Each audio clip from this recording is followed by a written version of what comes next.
السلام علیکم، welcome to novel سدو لائبریری چینل۔ تو بڑھتے ہیں اپنے ناول کی طرف۔ پاستا بال میں منتقل کرتے ہوئے ہلکے ہلکے تھرک بھی رہا تھا۔ ٹی وی پر فل والیوم میں اس کا من پسند انگلش گانا چل رہا تھا، جس کے باعث کمرے میں چنگاڑتے فون کی آواز وہ سن نہیں پا رہا تھا۔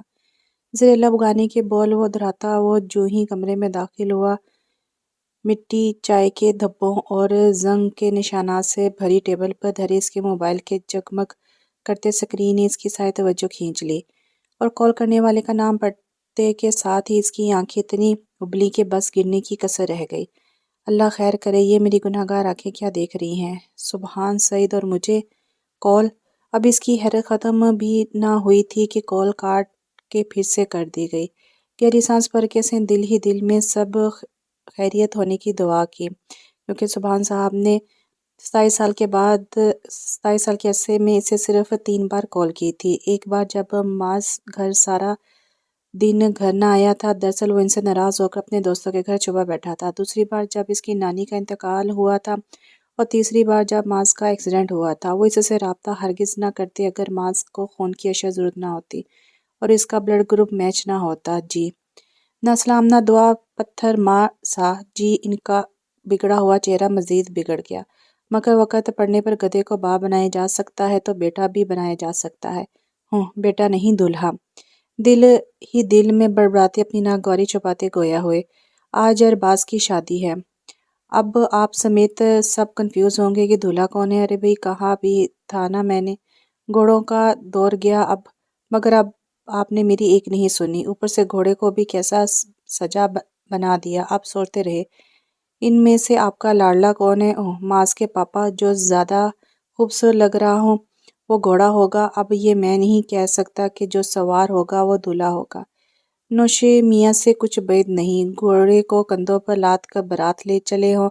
موقع ہی اتنی خوشی کا ہے جیسے کبھی گدھی نے بھی دلچسپی سے نہیں دیکھا اسے کوئی دل گردے والی انسان کی بچی بالآخر اپنانے کو تیار ہے۔ اتنی خوشی تو چلتی ہے نان سٹاپ اناپ شناپ بک کر۔ اب وہ مصنوعی قہقہ لگاتا حقیقی کھانسی کا شکار ہو گیا تھا۔ قریب دھری پانی کی بوتل سے منہ لگا کر پانی پیتے، دوسری طرف سے مسلسل خاموشی پر وہ سچ مچ اچھی خاصی تشویش کا شکار ہوتا ٹی وی آف کر چکا تھا، جس کی آواز پہلے ہی میوٹ کر دی تھی۔ موڈ بہت اچھا تھا، سو گڑبڑ کا احساس ہوتے ہوئے بھی فضول گوئی سے خود کو روک نہیں پایا تھا۔ ایک ہی کام تھا جو وہ مستقل مزاجی سے کر سکتا تھا، وہ تھا سبحان صاحب کا دماغ خراب کرنا۔ یہ رائے جویریہ بیگم کی تھی، جبکہ اس کا ماننا تھا کہ سبحان صاحب کے پاس دماغ نام کی کوئی شے ہی نہیں ہے۔ ارے بھئی دلہن تو نہیں بھاگ گئی؟ کچھ پل ان کے بولنے کا انتظار کرنے کے بعد اس نے اپنا خدشہ ظاہر کر ڈالا۔ دلہن نہیں، دولہا بھاگا ہے۔ دھیمی نسوانی آواز پر وہ ایک پل کو سٹ پٹایا۔ اماں! ان کی رونے والی آواز پر اس کی بچی کچی شوخی بھی اڑن چھو ہوئی تھی۔ کیا بات ہے اماں، دولہا بھاگ گیا کیا؟ دولہا بھاگ گیا ہے، انہوں نے بیچی آواز میں چیخ کر اپنی بات دہرائی۔ سن کر بھی وہ سمجھ نہیں پا رہا تھا، بس منہ کھولے ان کی بات ہضم کرنے کی کوشش کرتا رہا۔ سنا تم نے؟ وہ جھنجھلائی تھی۔ سامنے کھڑے سبحان صاحب انہیں مدعا جلد بیان کرنے کے اشارے دے رہے تھے۔ سن تو لیا لیکن سمجھ نہیں پا رہا۔ وہ خود کو اس وقت کافی بونگا محسوس کر رہا تھا۔ پشتو نہیں بولی میں نے، سبحان صاحب بھنا اٹھے۔ فضول وقت ضائع نہ ہو اس لیے اس کی بکواس کے درمیان ہی وہ فون انہیں تھما چکے تھے، لیکن جویریہ بیگم اور کچھ بھی کہنے والی تھی، مگر انہوں نے فون اپنے کان سے لگا لیا تھا، جبکہ موبائل اب بھی ہاتھ میں ان کے ہی تھا۔ وہ نوعمر دوشیزہ کی طرح شرما گئی، آس پاس چور نظر ڈالی۔ تقریباً سب ہی ان کی جانب متوجہ تھے، مگر وجہ کچھ اور تھی۔ شرمندہ سی وہ اپنے شوہر کی جانب متوجہ ہوئی تھی، جو ایک ہی سانس میں سے صورتحال سمجھاتے دلہن کے گھر پہنچنے کی التجا بھی کر رہے تھے، جبکہ دوسری طرف جلدی جلدی جو جوگرز کے تسمے باندھتا وہ نہ کہ صرف انکاری ہو رہا تھا بلکہ صورتحال پر لطیفے بھی بنا بنا کر پیش کر رہا تھا۔ داؤد تم آ رہے ہو یا نہیں؟ بری طرح عاجز آ کر وہ دھاڑے تھے۔ جویریہ بیگم نے گھبرا کر پھر سے اطراف میں نظر دوڑائی، مگر اگلے ہی پل بیزاری سے سر جھٹک گئی۔ جتنا تماشا بننا تھا سبحان سعید کا اپنا بیٹا بنوا ہی چکا تھا۔ بائیک پر بیٹھتے ہوئے وہ قطعے سے گویا ہوا تھا نہیں، اور اگلے ہی پل فون آف کر کے جیکٹ کی جیب میں ڈال کر بائیک سٹارٹ کر چکا تھا۔ میں ہی پاگل تھا جو اسے امید لگا بیٹھا، میرا اپنا بیٹا، میرا غرور میرے سر میں خاک ڈلوا گیا، ناک کٹوا گیا، میرا مان توڑ گیا، مجھے کیا ہوا ہے؟ جویریہ نے بیزاری سے ٹوکنے پر انہوں نے ناگواری سے گھٹتے ہوئے اسی انداز میں اس کا انکار ان کے گوشہ گزار کیا تھا۔ تمہیں شوق ہوا تھا اپنے لاڈلے کے سامنے مجھے شرمندہ کروانے کا۔ پہلے کبھی اس نے میرے رشتے نہ صحیح عمر کا بھی لحاظ کیا ہے جو اب میری پکار پر بھاگتا چلا آتا مزے لے رہا تھا کمینہ۔ میں تو وہ آتا ہی ہوگا اب جلیل صاحب کو سنبھالے، میں ذرا تہمینہ بہن کو دیکھ آؤں، مگر اس نے انکار کیا ہے۔ ان کے بگڑ کر ٹوکنے پر وہ بڑے انداز سے پلٹی تھی۔ جب اس کی ماں کہہ رہی ہے وہ آ رہا ہے تو مطلب آ رہا ہے، اب آپ مطمئن ہو جائیں اور خالہ کے تایا اور چچا کو بھی مطمئن کریں۔ ان کے اشارے پر سبحان صاحب نے گردن گھمائی۔ جلیل اور روحیل صاحب بگڑے تیوروں کے ساتھ انہی کی طرف آ رہے تھے۔ ایک نظر خواتین کے لیے محسوس کمرے کی طرف بڑھتی بیگم کی پشت پر ڈال کر گہری سانس خارج کرتے الفاظ ترتیب دینے لگے۔ کیا میرے سر پر سینگ نکل آئے ہیں؟ جو ہی اس نے گھر کے متصل سے صحن میں قدم رکھا تمام کے تمام منڈیاں اس کی اور گھومی تھیں۔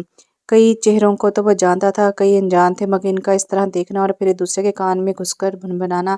وہ بلا وجہ بالوں میں انگلی چانے لگا، یہ اس کی الجھن کا اظہار تھا۔ آ گیا میرا بیٹا۔ بری طرح اچھل کر وہ مڑا تھا، دائیں بائیں اور پیچھے دیکھ کر اس نے بت بنی شکل بنا کر سبحان صاحب کو دیکھا تھا، اور اس وقت تو بس مر جانے والا ہو گیا تھا جب انہوں نے بظاہر اسے سینے سے لگا کر در حقیقت بری طرح بینچ لیا تھا۔ وہ اونچا لمبا ہٹا کٹا جس حد تک بھی ان کی مضبوط بازوؤں میں سما گیا۔ سبحان سعید اسے کسی طور چھوڑنے کو تیار نہ ہوئے۔ پیچھے سے وہ دو سپاٹ چہروں والے حضرات گلے کھنکھا کر انہیں متوجہ کرنے کی کوشش کرتے، لیکن وہ جس سے انہیں اتنی امید نہیں تھی ان کی ناک کا رکھوالا بن کر آیا تھا، وہ یقین و بے یقینی اور سرخوشی کے عالم میں اس سے چپک رہے تھے۔ سنیے! کھنکھا کر بیزار ہو جانے والے جلال صاحب نے پرجلال انداز میں پکارا تو وہ قدرے اچھل کر پیچھے ہوئے تھے۔ ہنستے ہوئے انہوں نے جھلملاتی نظروں سے اسے دیکھا تھا، جبکہ داؤد کو اس جھلملاہٹ سے خوف محسوس ہو رہا تھا۔ بے ساختہ پیچھے ہٹتا وہ بھاگ جانا چاہتا تھا کہ بھائی بھائی چیختا معاذ اور صدقے واری ہوتی جویریہ بیگم دوڑے چلے آئے۔ بس لڑکا حاضر ہے، جلال صاحب نے کہا کہ تیاری کیجیے۔ سینہ پھیلائے سبحان صاحب کی مسکراہٹ دیکھنے والی تھی۔ ہماری طرف سے تو تمام تیاریاں پوری ہی ہیں۔ جلال صاحب پر لگتا تھا ان کے نام کا پورا اثر ہوا تھا۔ یہ سب کیا ہے؟ صدماتی نظروں سے وہ جو جویریہ بیگم کو گھور رہا تھا، جو اس کی طرف دیکھنے سے مکمل اجتناب کرتی، اس کی شرٹ کے اوپری بٹن بند کر رہی تھی۔ اس کا خیال تھا کہ شاید اسے ارباز کو ڈھونڈنے کے لیے دوڑایا جائے گا، مگر یہاں تو اس کی قربانی کی تیاری کی جا رہی تھی۔ امی، میں کوئی نو عمر دوشیزہ نہیں ہوں جو خاندان والوں کی عزت کے لیے اپنی قربانی دے دوں۔ ان کے ہاتھ جھڑک کر وہ بری طرح بنبنایا تھا، مگر وہ بیچاری بہت معصوم سی بچی ہے۔ اگر تو نے یہ ذرا سا کمپرومائز نہیں کیا تو اسے ساری زندگی کے لیے کمپرومائز کرنا پڑے گا، جس کے بعد مجھے میرا ضمیر کبھی سکون نہیں لینے دے گا۔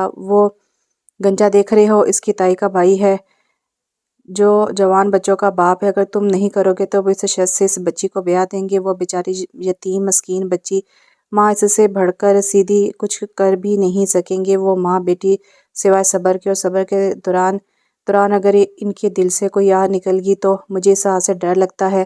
وہ سچ مچ بہت حساس ہو رہی تھی، جبکہ وہ انہیں سنتا آنکھوں ہی آنکھوں میں سبحان صاحب کو کوئی چیلنج کر رہا تھا۔ صبر کی آخری حد پر پہنچے سبحان صاحب جبراً مسکرا رہے تھے، سر ہلاتے رہے، جبکہ ان کی آنکھوں کی گستاخیاں ملاحظہ کرتا معاذ دل کی گہرائی سے سب خیریت سے ہو جانے کی دعا کر رہا تھا۔ آئیے! روحیل صاحب کو کچھ لوگوں کو ساتھ لیے ان کے سر پر پہنچے تھے۔ گہری سانس خارج کر کے داؤد نے ان تینوں کی پر امید نظروں کو دیکھا، پھر لاچاری سے دونوں ہاتھ اٹھا کر رضامندی دے دی۔ کیا آپ خالہ بنت کمال غاری حق مہر 50,000 قبول ہے؟ ہاں جی، قبول ہے۔ جواب دو خالہ۔ مولوی صاحب کی دوسری بار پوچھنے پر بھی جب گھونگھٹ کے اس پار خاموشی رہی تو مارا بیگم کا دل بیٹھنے لگا۔ خالہ ایک ہاتھ سے نرمی سے اس کی پشت سلاتے، دوسرا ہاتھ انہوں نے اس کے سجے سورے ایک دوسرے میں جکڑے ہاتھوں پر رکھ اس کی ہمت بھی بندھائی تھی، اس سے التجا بھی کی تھی۔ ٹپ ٹپ کئی آنسو ایک ساتھ ان کے بوڑھے ہاتھ کی پشت پر گرے تھے، جبکہ انہیں اپنے دل پر گرتے محسوس ہوئے تھے۔ بس میری بچی، سب ٹھیک ہو گیا ہے؟ اس کا سر اپنے سینے سے لگاتے جویریہ بیگم کے لہجے میں کچھ ایسی جذبات تھے کہ قدرے سنبھلتے ہوئے اس نے اپنے سر کو آستگی سے اس بات میں جنش دی تھی۔ مولوی صاحب نے پھر سے اپنا سوال دہرایا تھا۔ قبول ہے؟ مبارک سلامت کے شور میں اس کی سسکیوں کی آواز دب چکی تھی۔ کوئی اسے اس طرح بھی ریجیکٹ کر سکتا ہے؟ یہ غم اسے شدید قسم کے احساس کمتری کا شکار کر رہا تھا۔ گاڑی میں موجود 4 چاروں نفوس اپنی اپنی سوچوں میں غرق تھے۔ ڈرائیو کرتا معاذ وقت فوقتاً تحریم بھری نظریں فرنٹ مرر سے دلہن پر ڈال لیتا۔ جویریہ بیگم مستقل اسے اپنے ساتھ لگائے آہستہ آہستہ اس کے شانوں کو تھپک رہی تھی۔ سبحان صاحب شرمندگی کے باعث خلا کی طرف دیکھنے سے مکمل گریز کر رہے تھے، جبکہ خلا کے دل و دماغ بالکل جامد تھے۔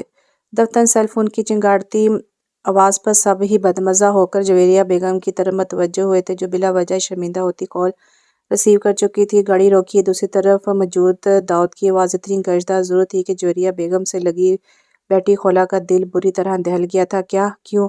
آپ کا مقصد پورا ہو گیا نا؟ بس اب مجھ سے سوال جواب مت کرے اور میری دلہن میرے حوالے کرے۔ ان کی گاڑی سے آگے اپنی بائیک دوڑاتا وہ بری طرح بھنبھنا رہا تھا۔ ارے مگر کچھ سوچ کر جویریہ بیگم چپ سی ہو گئی اور معاذ کو گاڑی روکنے کو کہا۔ حیران اور پریشان سا معاذ گاڑی روک کر تن فن کرتے داؤد کو گاڑی کے قریب آتا دیکھ رہا تھا۔ کیا بات ہے؟ سبحان صاحب نے برا سا منہ بنا کر پوچھا تھا۔ جواباً داؤد نے ان سے بھی برا منہ بنا کر انہیں نظر انداز کرتے تپا دیا تھا۔ اترو چلو۔ ارے یہ کیا کر رہا ہے؟ اپنی دلہن کو اپنے ساتھ اپنی بائیک پر اپنے گھر لے کر جا رہا ہوں، ایک ایک لفظ چبا چبا کر ادا کرتا وہ تینوں کو ہکا بکا چھوڑ کر خلا کا ہاتھ تھامے کچھ فاصلے پر کھڑی اپنی بائیک کی طرف بڑھ چکا تھا، جبکہ ہراساں ہوتی خلا نے مزاحمت شروع کر چکی تھی۔ ٹھٹک کر رکتا داؤد اس سہمی ہوئی سی لڑکی کا ہاتھ نرمی سے چھوڑ چکا تھا۔ ہامتی کامتی سی دوڑتی آتی جویریہ بیگم نے پھر سے اسے بازوؤں کے حلقے میں لے لیا تھا۔ کھا نہیں جاؤں گا میں اسے، تمہارا کچھ بھروسہ بھی نہیں ہے۔ شادی میری کیوں کروائی ہے جب ساتھ لگا کر آپ کو رکھنا تھا؟ وہ تو جذبات میں آ کر کچھ بھی کہہ گیا تھا، جبکہ سیاہ شال میں گمسم کی کھڑی خلا کا دل بڑے بے ساختہ انداز میں ایک الگ ہی ردم پر دھڑک رہا تھا۔ اوہ! معاذ اور جویریہ بیگم کی معنی خیز نظریں ایک دوسرے سے ٹکرائی تھی۔ تو سارا غصہ اس بات کا ہے کہ ساتھ لگا کر امی نے کیوں رکھا ہے؟ معاذ نے لہ لہ کر کہنے کے بعد ماں کے پیچھے پناہ لی تھی، جبکہ وہ اپنے جملے کی گہرائی کا اندازہ ہونے کے بعد شرمندہ سا ہو گیا تھا۔ میں جا رہا ہوں، رکھی اپنی بہو رانی کو اپنے کلیجے سے لگا کر۔ بائیک سنبھالتا وہ سٹارٹ کرنے لگا تھا جب جویریہ بیگم نے جھٹ پٹ خلا کو گھسیٹ کر اس کے پیچھے بڑھا دیا تھا۔ یہ سب اتنا اچانک تھا کہ وہ دونوں ہی اپنی اپنی جگہ تھم سے گئے تھے۔ بہت سنبھل کر احتیاط سے بیٹھنا خلا، اس لڑکے کا دماغ بالکل خراب ہے، جتنا میں اس سے گاڑی میں بیٹھنے کو کہوں گی یہ اتنا ضد میں آ جائے گا۔ اس کے لہنگے اور دوپٹے کو سمیٹتی وہ خلا سے مخاطب تھی، جبکہ نظریں اسی پر تھی جو سنسان تاریک رستے پر نظریں جمائے بیٹھا تھا۔ آیت الکرسی پڑھ کر ان پر پھونکتی وہ تب تک انہیں دیکھتی رہی جب تک وہ نظر آتے رہے۔ ان کے اندھیرے میں اوجھل ہو جانے کے بعد انہوں نے گاڑی کی طرف قدم بڑھائے جہاں بیٹھے سبحان صاحب بری طرح پیچ و تاب کھا رہے تھے۔ مجھے اب بھی یقین نہیں آ رہا ارباز اپنے باپ کو اس طرح بھری برادری میں شرمندہ ہونے کے لیے کیسے چھوڑ سکتا ہے؟ رشتے طے ہونے کے بعد سے آج تک کے عرصے میں ایک بار بھی تو ایسا نہیں لگا کہ وہ اس شادی سے ناخوش ہو۔ ان کے لہجے میں حیرت ہی مگر بھابھی خالص آپ کی پسند تھی، ہو سکتا ہے بھائی نے آپ کو شرمندہ کروانا چاہا ہو۔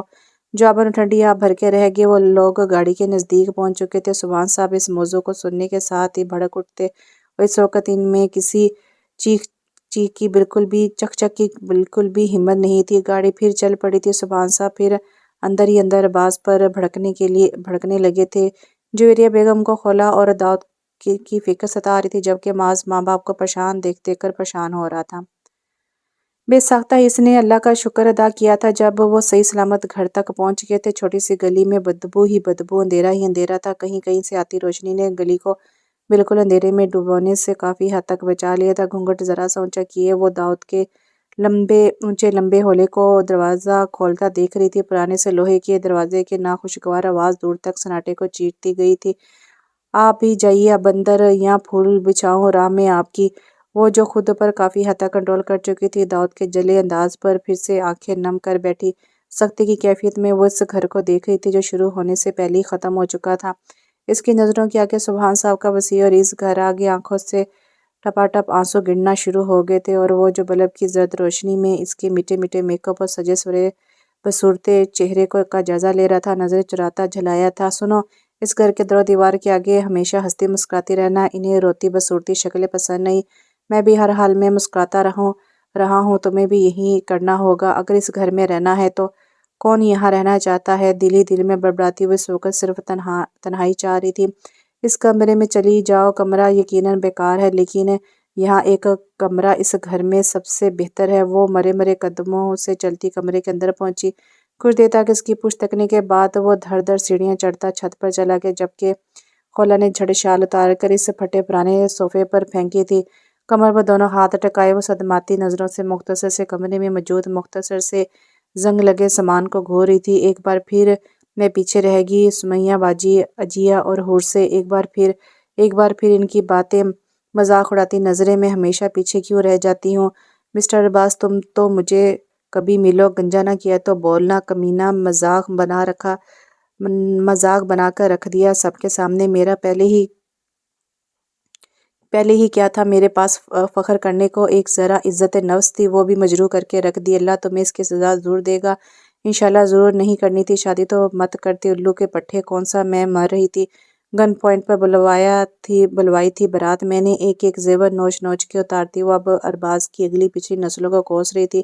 میری سہیلیاں اگر اس ڈربے میں آ گئیں تو کیا سوچیں گی؟ میں اب کبھی کسی سے نہیں ملوں گی، نہیں خود کو کس بات کی سزا دوں میں چلی جاؤں گی یہاں سے، کبھی واپس نہیں آؤں گی، ہمیشہ کے لیے چلی جاؤں گی، ورنہ یہاں دم گھٹ جائے گا۔ اب بس میں صبح ہی چلی جاؤں گی، امی آئیں گی نا کل، مجھے نہیں رہنا یہاں۔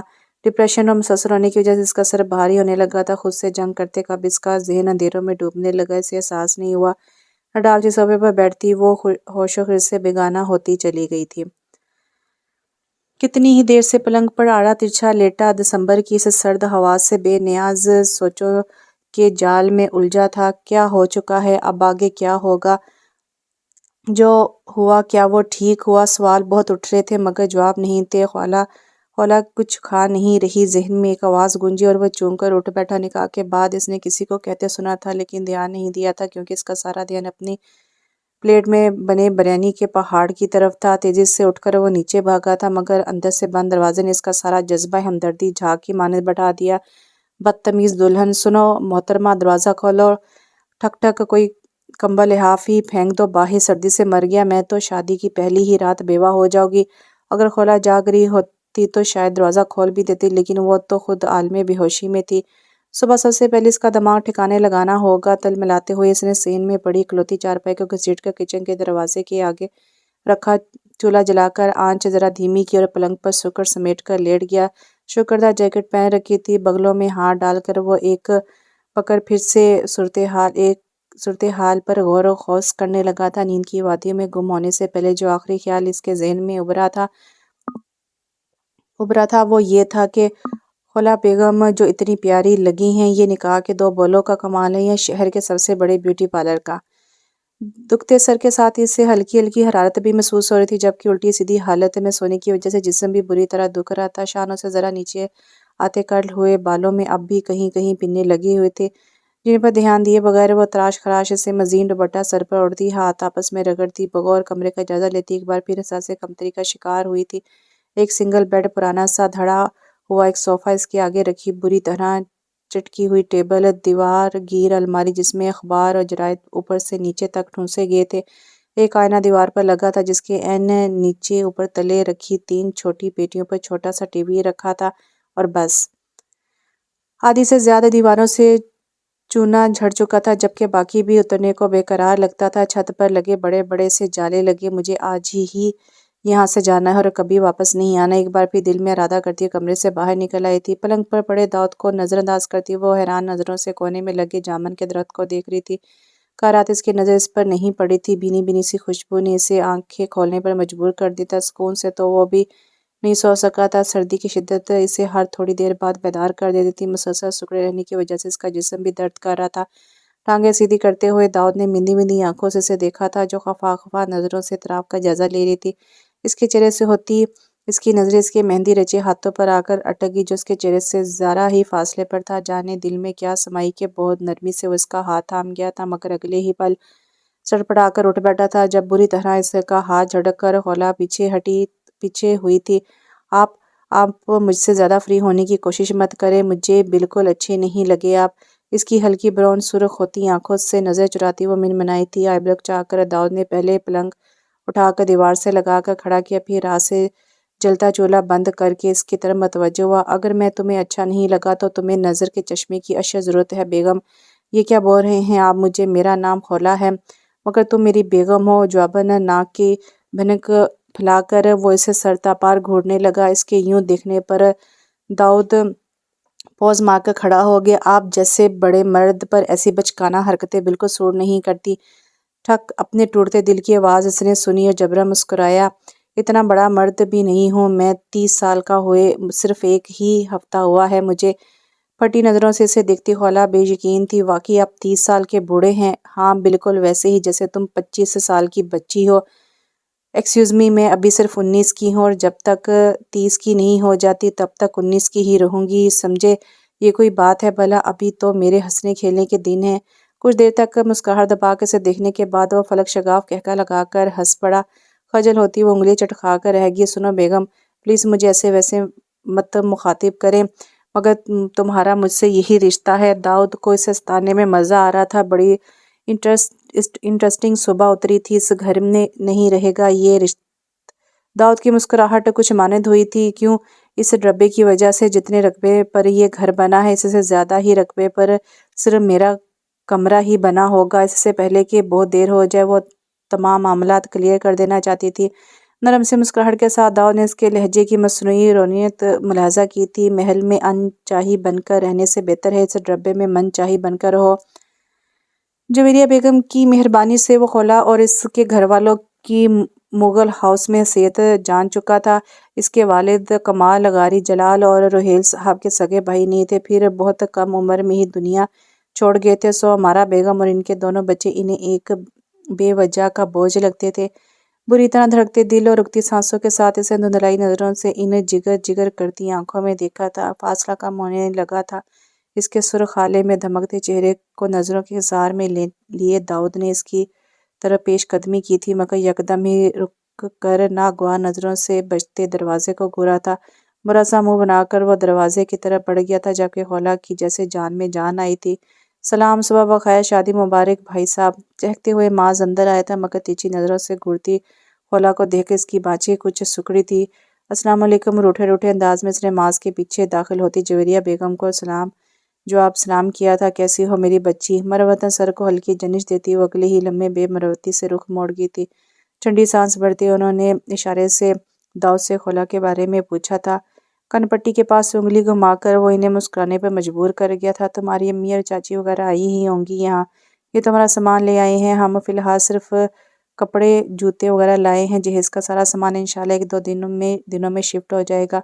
سامان یہاں لا کر کیا خلا میں چھوڑیں گی آپ؟ جگہ کہاں ہے یہاں؟ گالوں پر لڑکتے آنسو بے دردی سے صاف کر کے اس نے ایک ایک شکایتی نظر ان پر ڈالی اور ایک سوٹ کیس اٹھا کر کمرے میں گھس گئی۔ پیچھے وہ تینوں ایک دوسرے کو دیکھ کر رہ گئے۔ کچھ پتہ چلا ارباز کا؟ ناخوشگوار سی خاموشی کو اس نے توڑا تھا۔ نہیں، کسی کی کال ریسیو نہیں کرا، بلکہ کب کا نمبر ہی بند کر کے بیٹھا ہے یہ۔ بس ایک بار معاذ کی کال ریسیو کی تھی، جب حالات بہتر ہو جائیں تب میسج کر کے بتا دیں، بس یہی کہا۔ حالات چاہے کتنے بھی بہتر ہو جائیں، جب وہ منظر عام پر آئے گا اس کے ابا لازمی قیامت ڈھا دیں گے۔ رات سے اب تک مسلسل بھڑک رہے ہیں، تھکے تھکے سے انداز میں کہہ کر وہ کچن میں گھس گئی تھی، جبکہ الجھن بھری نظروں سے کچھ دیر کمرے کے بند دروازے کو دیکھنے کے بعد داؤد واش بیسن کی طرف بڑھ گیا تھا، جبکہ معاذ باقی بیگز گاڑی سے اٹھا لانے کے لیے باہر نکل گیا۔ تو یہ آپ کا آخری فیصلہ ہے؟ آپ مجھے واپس گھر لے کر نہیں جائیں گی؟ بھیگی آواز میں 10ویں بار پوچھتی وہ انہیں غصہ دلا گئی تھی۔ خولا، میں نے کہہ دیا نہیں تو نہیں، جیسا بھی ہے اب یہی تمہارا گھر ہے۔ تمہاری ساس نے بتایا ہے مجھے، ان کے حالات اتنے برے نہیں ہیں، کوئی پرماننٹ جاب نہیں ہے، مگر فارغ بیٹھے والا انسان نہیں ہے، کچھ نہ کچھ کرتا رہتا ہے۔ بس ذرا طبیعت میں لاپرواہی ہے جو عام طور پر لڑکوں کی طبیعت میں ہوتی ہے۔ تمہارے بھائی تمہارے سامنے ہیں اور یہ گھر اس کے لیے سرائے کی طرح ہے، سارا دن باہر ہوتا ہے، اس لیے بھی دھیان نہیں دیا۔ اب تم گھر کی حالت پر وویلا مچا کر میری پرورش کا مذاق مت بناؤ، اسے سجاؤ سنوارو، اپنی طبیعت کی نفاست اور سلیقے کو کام میں لاؤ۔ اوہ پلیز امی، کہاں میرا کمرہ، کہاں یہ ڈربہ؟ ان کی بات بیچ میں کاٹتی وہ بدصورتی سے بولی، ایسا تھپڑ لگاؤں گی نا، گھر وہ نہیں تم تو وہی ہو، وہاں مانگ مانگ کر رو رو کر تمہیں تمہاری مرضی کی چیزیں دلائی جاتی تھی اس گھر میں، وہ ٹھیک تھا؟ جی ٹھیک تھا۔ ناگواہ نظروں سے وہ کچھ دیر تک اپنی ضدی سی بیٹی کو گھورتی رہی، پھر حتمی انداز میں گویا ہوئی، اس گھر کے دروازے تمہارے لیے اسی صورت کھولیں گے جب تم اپنے شوہر کی مرضی سے اس گھر میں آؤ گی، ورنہ جوتے لگا لگا کر واپس بھیجوں گی میں تمہیں۔ یکدم ان کا دل خراب ہو، اس کا گمسم سا انداز انہیں تکلیف دے رہا تھا۔ میرا بچہ، میں عورت ضرور ہوں مگر ماں بہت باہمت ہوں نا، جو اب اس نے ان کے ہاتھوں پر مقید اپنا چہرہ اس بات میں ہلا دیا۔ اگر مجھے ذرا سا بھی داؤد کے کردار پر شک ہوتا تو بیٹا تمہارے کہے بغیر میں تمہیں ساتھ لے جاتی، بلکہ شادی ہی نہ ہونے دیتی، مگر تمہاری تمینہ چاچی نے بھی بہت تعریف کی ہے داؤد کی، اور یہ بھی کہا ہے کہ اگر داؤد کے مالی حالات ارباز سے بہتر ہوتے تو میں ارباز کی جگہ داؤد سے ہی خولا کا رشتہ جوڑتی۔ مجھے خود بھی بہت پیارا سا بچہ لگا ہے، حالات نے بہت برداشت پیدا کر دی ہے اس میں، تب ہی مجھے یقین ہے تمہارے ساتھ گزارا کر لے گا۔ تڑپ کر اس کی ماں نے ماں کی اس بات پر سر اٹھایا تھا جن کے لبوں کی مسکراہٹ اس کے یوں دیکھنے پر ہنسی میں بدل گئی تھی۔ سمجھانا میری ذمہ داری تھی بیٹا، مگر سمجھنا تمہارا کام ہے، اور مجھے یقین ہے میری بیٹی جلدی سمجھ جائے گی۔ خیر ابھی تو تم ساتھ چلو گی واپس گھر، پھر ولیمے کے 2 دن بعد واپس یہاں آؤ گے، تب تک اس گھر کو ذرا سیٹ ویٹ کریں گے یہ لوگ۔ اب منہ سیدھا کرو اور صحن میں جاؤ، سب انتظار کر رہے ہوں گے۔ سب صحن میں سما گئے۔ ٹھٹک کر پوچھتی وہ انہیں مسکرانے پر مجبور کر گئی تھی، جیسے تیسے بھی سما گئے۔ آؤ، کیا راز و نیاز ہو رہے ہیں ماں بیٹی میں؟ تائی امی زبردستی مسکرانے کی کوشش میں عجیب سی لگ رہی تھی، پھیکا سا مسکرا کر اپنے لیے بیٹھنے کی کوئی جگہ تلاش کرنے لگی، مگر وہاں تو تل دھرنے کی جگہ نہیں تھی، سو دروازے سے ہی ٹیک لگا کر کھڑی ہو گئی تھی۔ مینا چاچی نے پہلو سے چپکی بیٹی کو دھموکا جڑ کر اٹھایا تھا۔ ادھر آ جاؤ خولا۔ امی اور جویریہ یہ آنٹی کچن میں ایک ساتھ کیسے فٹ ہو گئی؟ اب بھی وہ اسی الجھن میں تھی جب باتھ روم سے ہامتی ہامتی جیا باہر آئی تھی۔ اتنا چھوٹا سا باتھ روم، اسے تو بڑی ماچس کی ڈبی ہوگی۔ اماں آپ تو گھس بھی نہیں سکیں گی۔ تائی امی کے بھاری بھرکم وجود پر چوٹ کرتی ہوئے ان کا خون جلا گئی تھی۔ باقی تو سب ہنس دیے تھے، جبکہ خولا کا شرمندگی سے سر مزید جھک گیا تھا۔ ناشتہ کر کے اپنے گھر کے لیے نکلتے وقت ایک لمحے کو بھی اس کے ذہن میں داؤد کا خیال نہیں آیا تھا، مگر جب وہ گاڑی میں بیٹھ چکی تو وہ اس کے سامنے چلا آیا تھا۔ کھڑکی پر جھکتے ہوئے وہ سرگوشانہ گویا ہوا تھا، تم کالا جادو کرتی ہو یا کوئی پچھل پیری ہو، ایسے اثر انداز ہوئی ہو نا حواسوں پر کہ بس۔ ہنسی روکتے ہوئے وہ تیزی سے پیچھے ہٹا تھا، چہرہ سرخ چہرے کے ساتھ شیشہ اوپر کو کر کے وہ سیٹ پر بھی دوسری طرف کھسک گئی تھی۔ شوخا، یہ جوس ابھی تک پیا نہیں تم نے؟ انار کے جوس سے بھرے گلاس کو ٹرے میں جونگا دیکھ کر وہ اسے خوبگی سے مخاطب ہوا تھا، کسی گہرے خیال سے چون کر وہ اسے خالی خالی نظروں سے دیکھنے لگی تھی۔ بغور اسے دیکھتے وہ بیڈ پر اس کے قریب ہی بیٹھ گیا تھا۔ کیا بات ہے انی، مجھے معاف کر دو ارباز، میری وجہ سے تمہیں کتنی پریشانی اٹھانی تو پڑی۔ میں اس وقت کی اپنی حالت الفاظوں میں لفظوں میں بیان نہیں کر سکتا جو تمہیں خون میں لت پت دے کر ہوئی تھی۔ گہری سانس بھر کر ارباز نے اس کا لمحے کا تصور کر کے بے ساتھ جھری جھری لی تھی، مگر واقعی جو ہوتا ہے اچھے کے لیے ہوتا ہے، وہ سب نہ ہوتا تو شاید مجھے کبھی احساس نہ ہوتا کہ تم میرے لیے کتنی خاص ہو۔ کتنی ہی دیر تک کمرے میں بوجھل سی خاموشی رہی تھی۔ ارباز، مجھے اس لڑکی کے لیے برا لگ رہا ہے۔ اینی کا لہجہ شرمندگی سے چور تھا۔ ایویں برا لگ رہا ہے؟ وہ اپنے شوہر کے ساتھ مگن، میرا تو نام بھی بھول گئی ہوگی۔ شوہر؟ کون شوہر؟ داؤد۔ ارباز کے منہ میں جیسے کڑوا بادام آ گیا تھا۔ داؤد تمہارا سوتیلا بھائی؟ ہاں۔ چشمہ اتار کر بیڈ کی سائڈ ٹیبل پر رکھتے ہوئے اس نے جوس کا گلاس اینی کی طرف بڑھایا تھا، جسے بغیر احتجاج کے تھام لیا گیا تھا۔ یہ تو بہت اچھی خبر سنائی تم نے مجھے، میرے دل سے بہت بڑا بوجھ اتر گیا ہے۔ ارباز، ہم داؤد بھائی کے گھر چلیں، میں خولا سے خود بات کروں گی۔ شادی کے دن دولہے کا بھاگ جانا اتنی چھوٹی بات بھی نہیں ہے کہ اسے یوں ہی بھول جایا جائے۔ اتنے وقت بعد اس کا یوں چہکنا ارباز کو اچھا لگا تھا، مگر جن کا وہ ذکر کر رہی تھی اسے وہ لوگ پسند نہیں تھے، سو وہ بیزار سا ہو گیا۔ تم اچھی طرح جانتی ہو اینی کہ میرے اور اس شخص کا تعلق کیسا ہے، پھر ایسی باتیں کیسے کر سکتی ہو تم؟ اگر ہم دونوں ہی مر رہے ہوں اور بچنے کو صرف ایک رستہ ہو، ہم ایک دوسرے کے گلے لگ جائیں، تو جانتی ہو کیا ہم دونوں ہی مر جانا پسند کریں گے؟ اس سے بری مثال نہیں مل سکتی تھی۔ ناگواری سے کہہ کر اینی نے خالی گلاس اس کی طرف بڑھایا تھا۔ تمہارے گھر والے مجھے قبول کر لیں گے؟ ارباز، اینی کیا تم کچھ دیر کے لیے اپنے ذہن سے اندیشے جھٹک نہیں سکتی؟ نہیں، مجھے بتاؤ، مجھے سمجھاؤ، میرا دل ہلکا کرو۔ اس کی رونے والی شکل کو دیکھ کر کہنے پر وہ سر ہلا کر رہ گیا تھا۔ کون گھر والے؟ جویریہ آنٹی کی میری نظر میں کوئی اہمیت نہیں ہے، معاذ ان معاملوں کو سمجھنے کے لیے بھی بہت چھوٹا ہے۔ رہی بات ابا کی، تو ان کی طرف سے میں مطمئن ہوں، وہ مجھ سے بہت پیار کرتے ہیں، وہ مجھے معاف کر دیں گے اور تمہیں قبول بھی کر لیں گے۔ ڈونٹ وری، اب جو برا ہوا اچھا ہوا، اسے بھول جاؤ۔ آگے کیا ہوگا کیا نہیں ہوگا یہ سب سوچ کر ان لمحوں کو برباد مت کرو جس میں ہوں تم ہو اور محبت ہے اس کے ہاتھ کی پشت پر نرمی سے لب رکھتا اسے ساری فکریں بھول جانے پر مجبور کر گیا تھا۔ ان کا کام ہے باتیں بنانا، سو وہ بنا رہے تھے۔ پھولے ہوئے منہ کے ساتھ وہ دل ہی دل میں بحری ہونے کی تمنا کر رہی تھی۔ شادی کی تمہاری تیاری میرے لیے نہیں تھی، اس لیے اس وقت کی بنسبت آج زیادہ پیاری لگ رہی ہو، کیونکہ آج کی تمہاری ساری تیاری میرے لیے ہے۔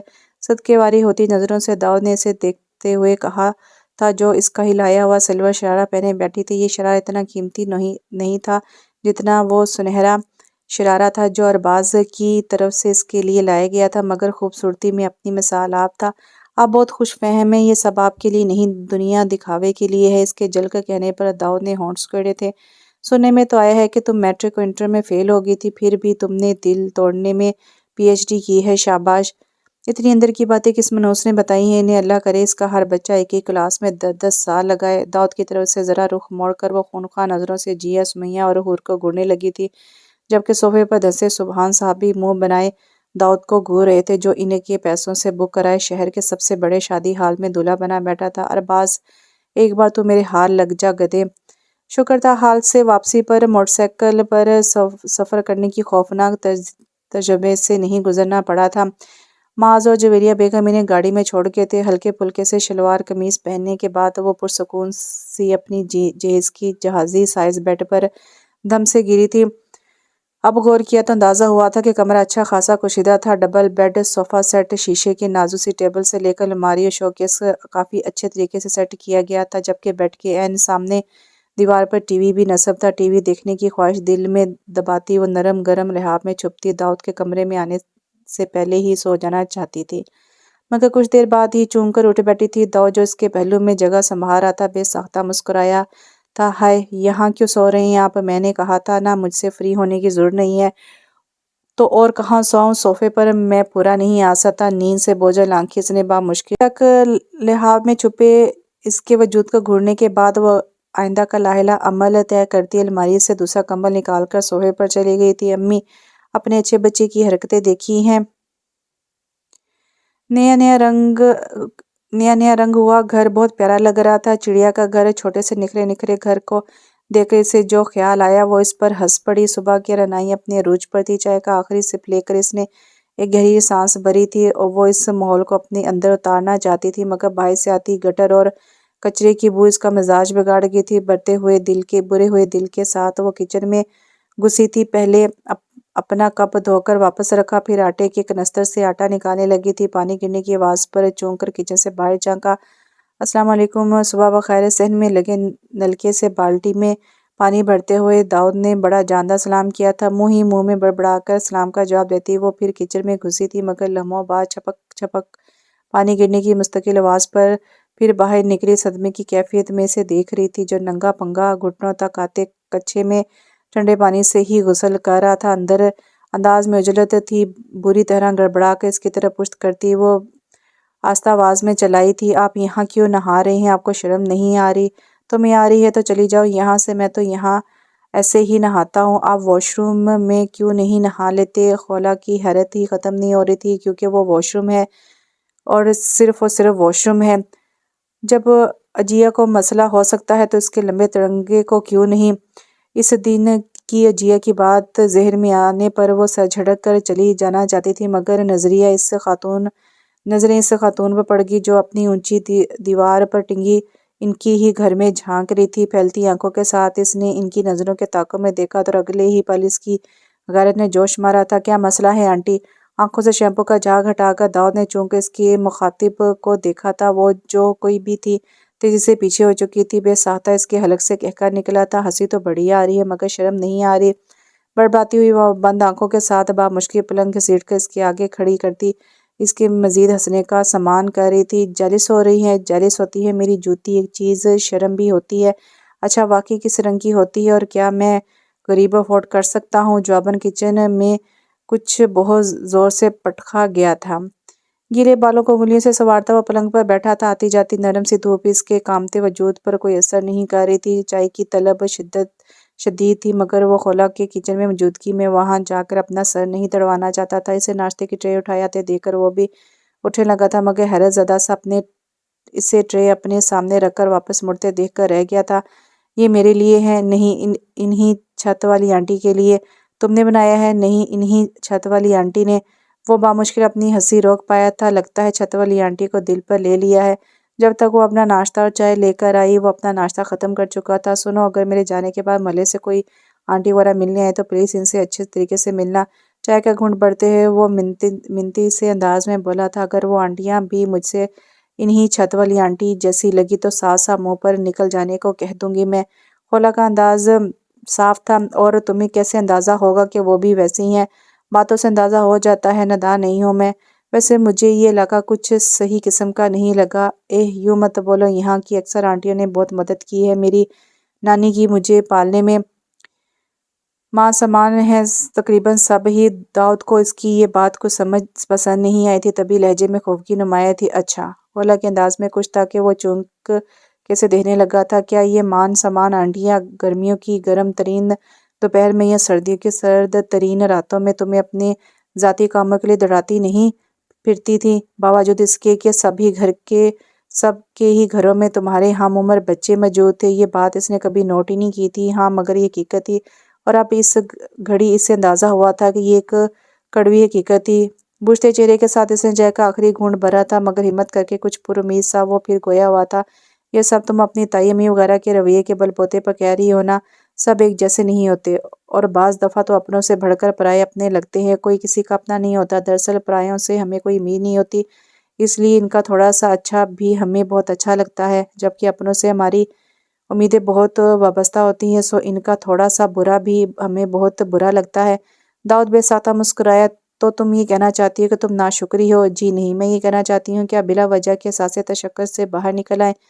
ناشکرے لوگ کبھی خوش نہیں رہتے، اور تم اس بات کا چلتا پھرتا ثبوت ہوں۔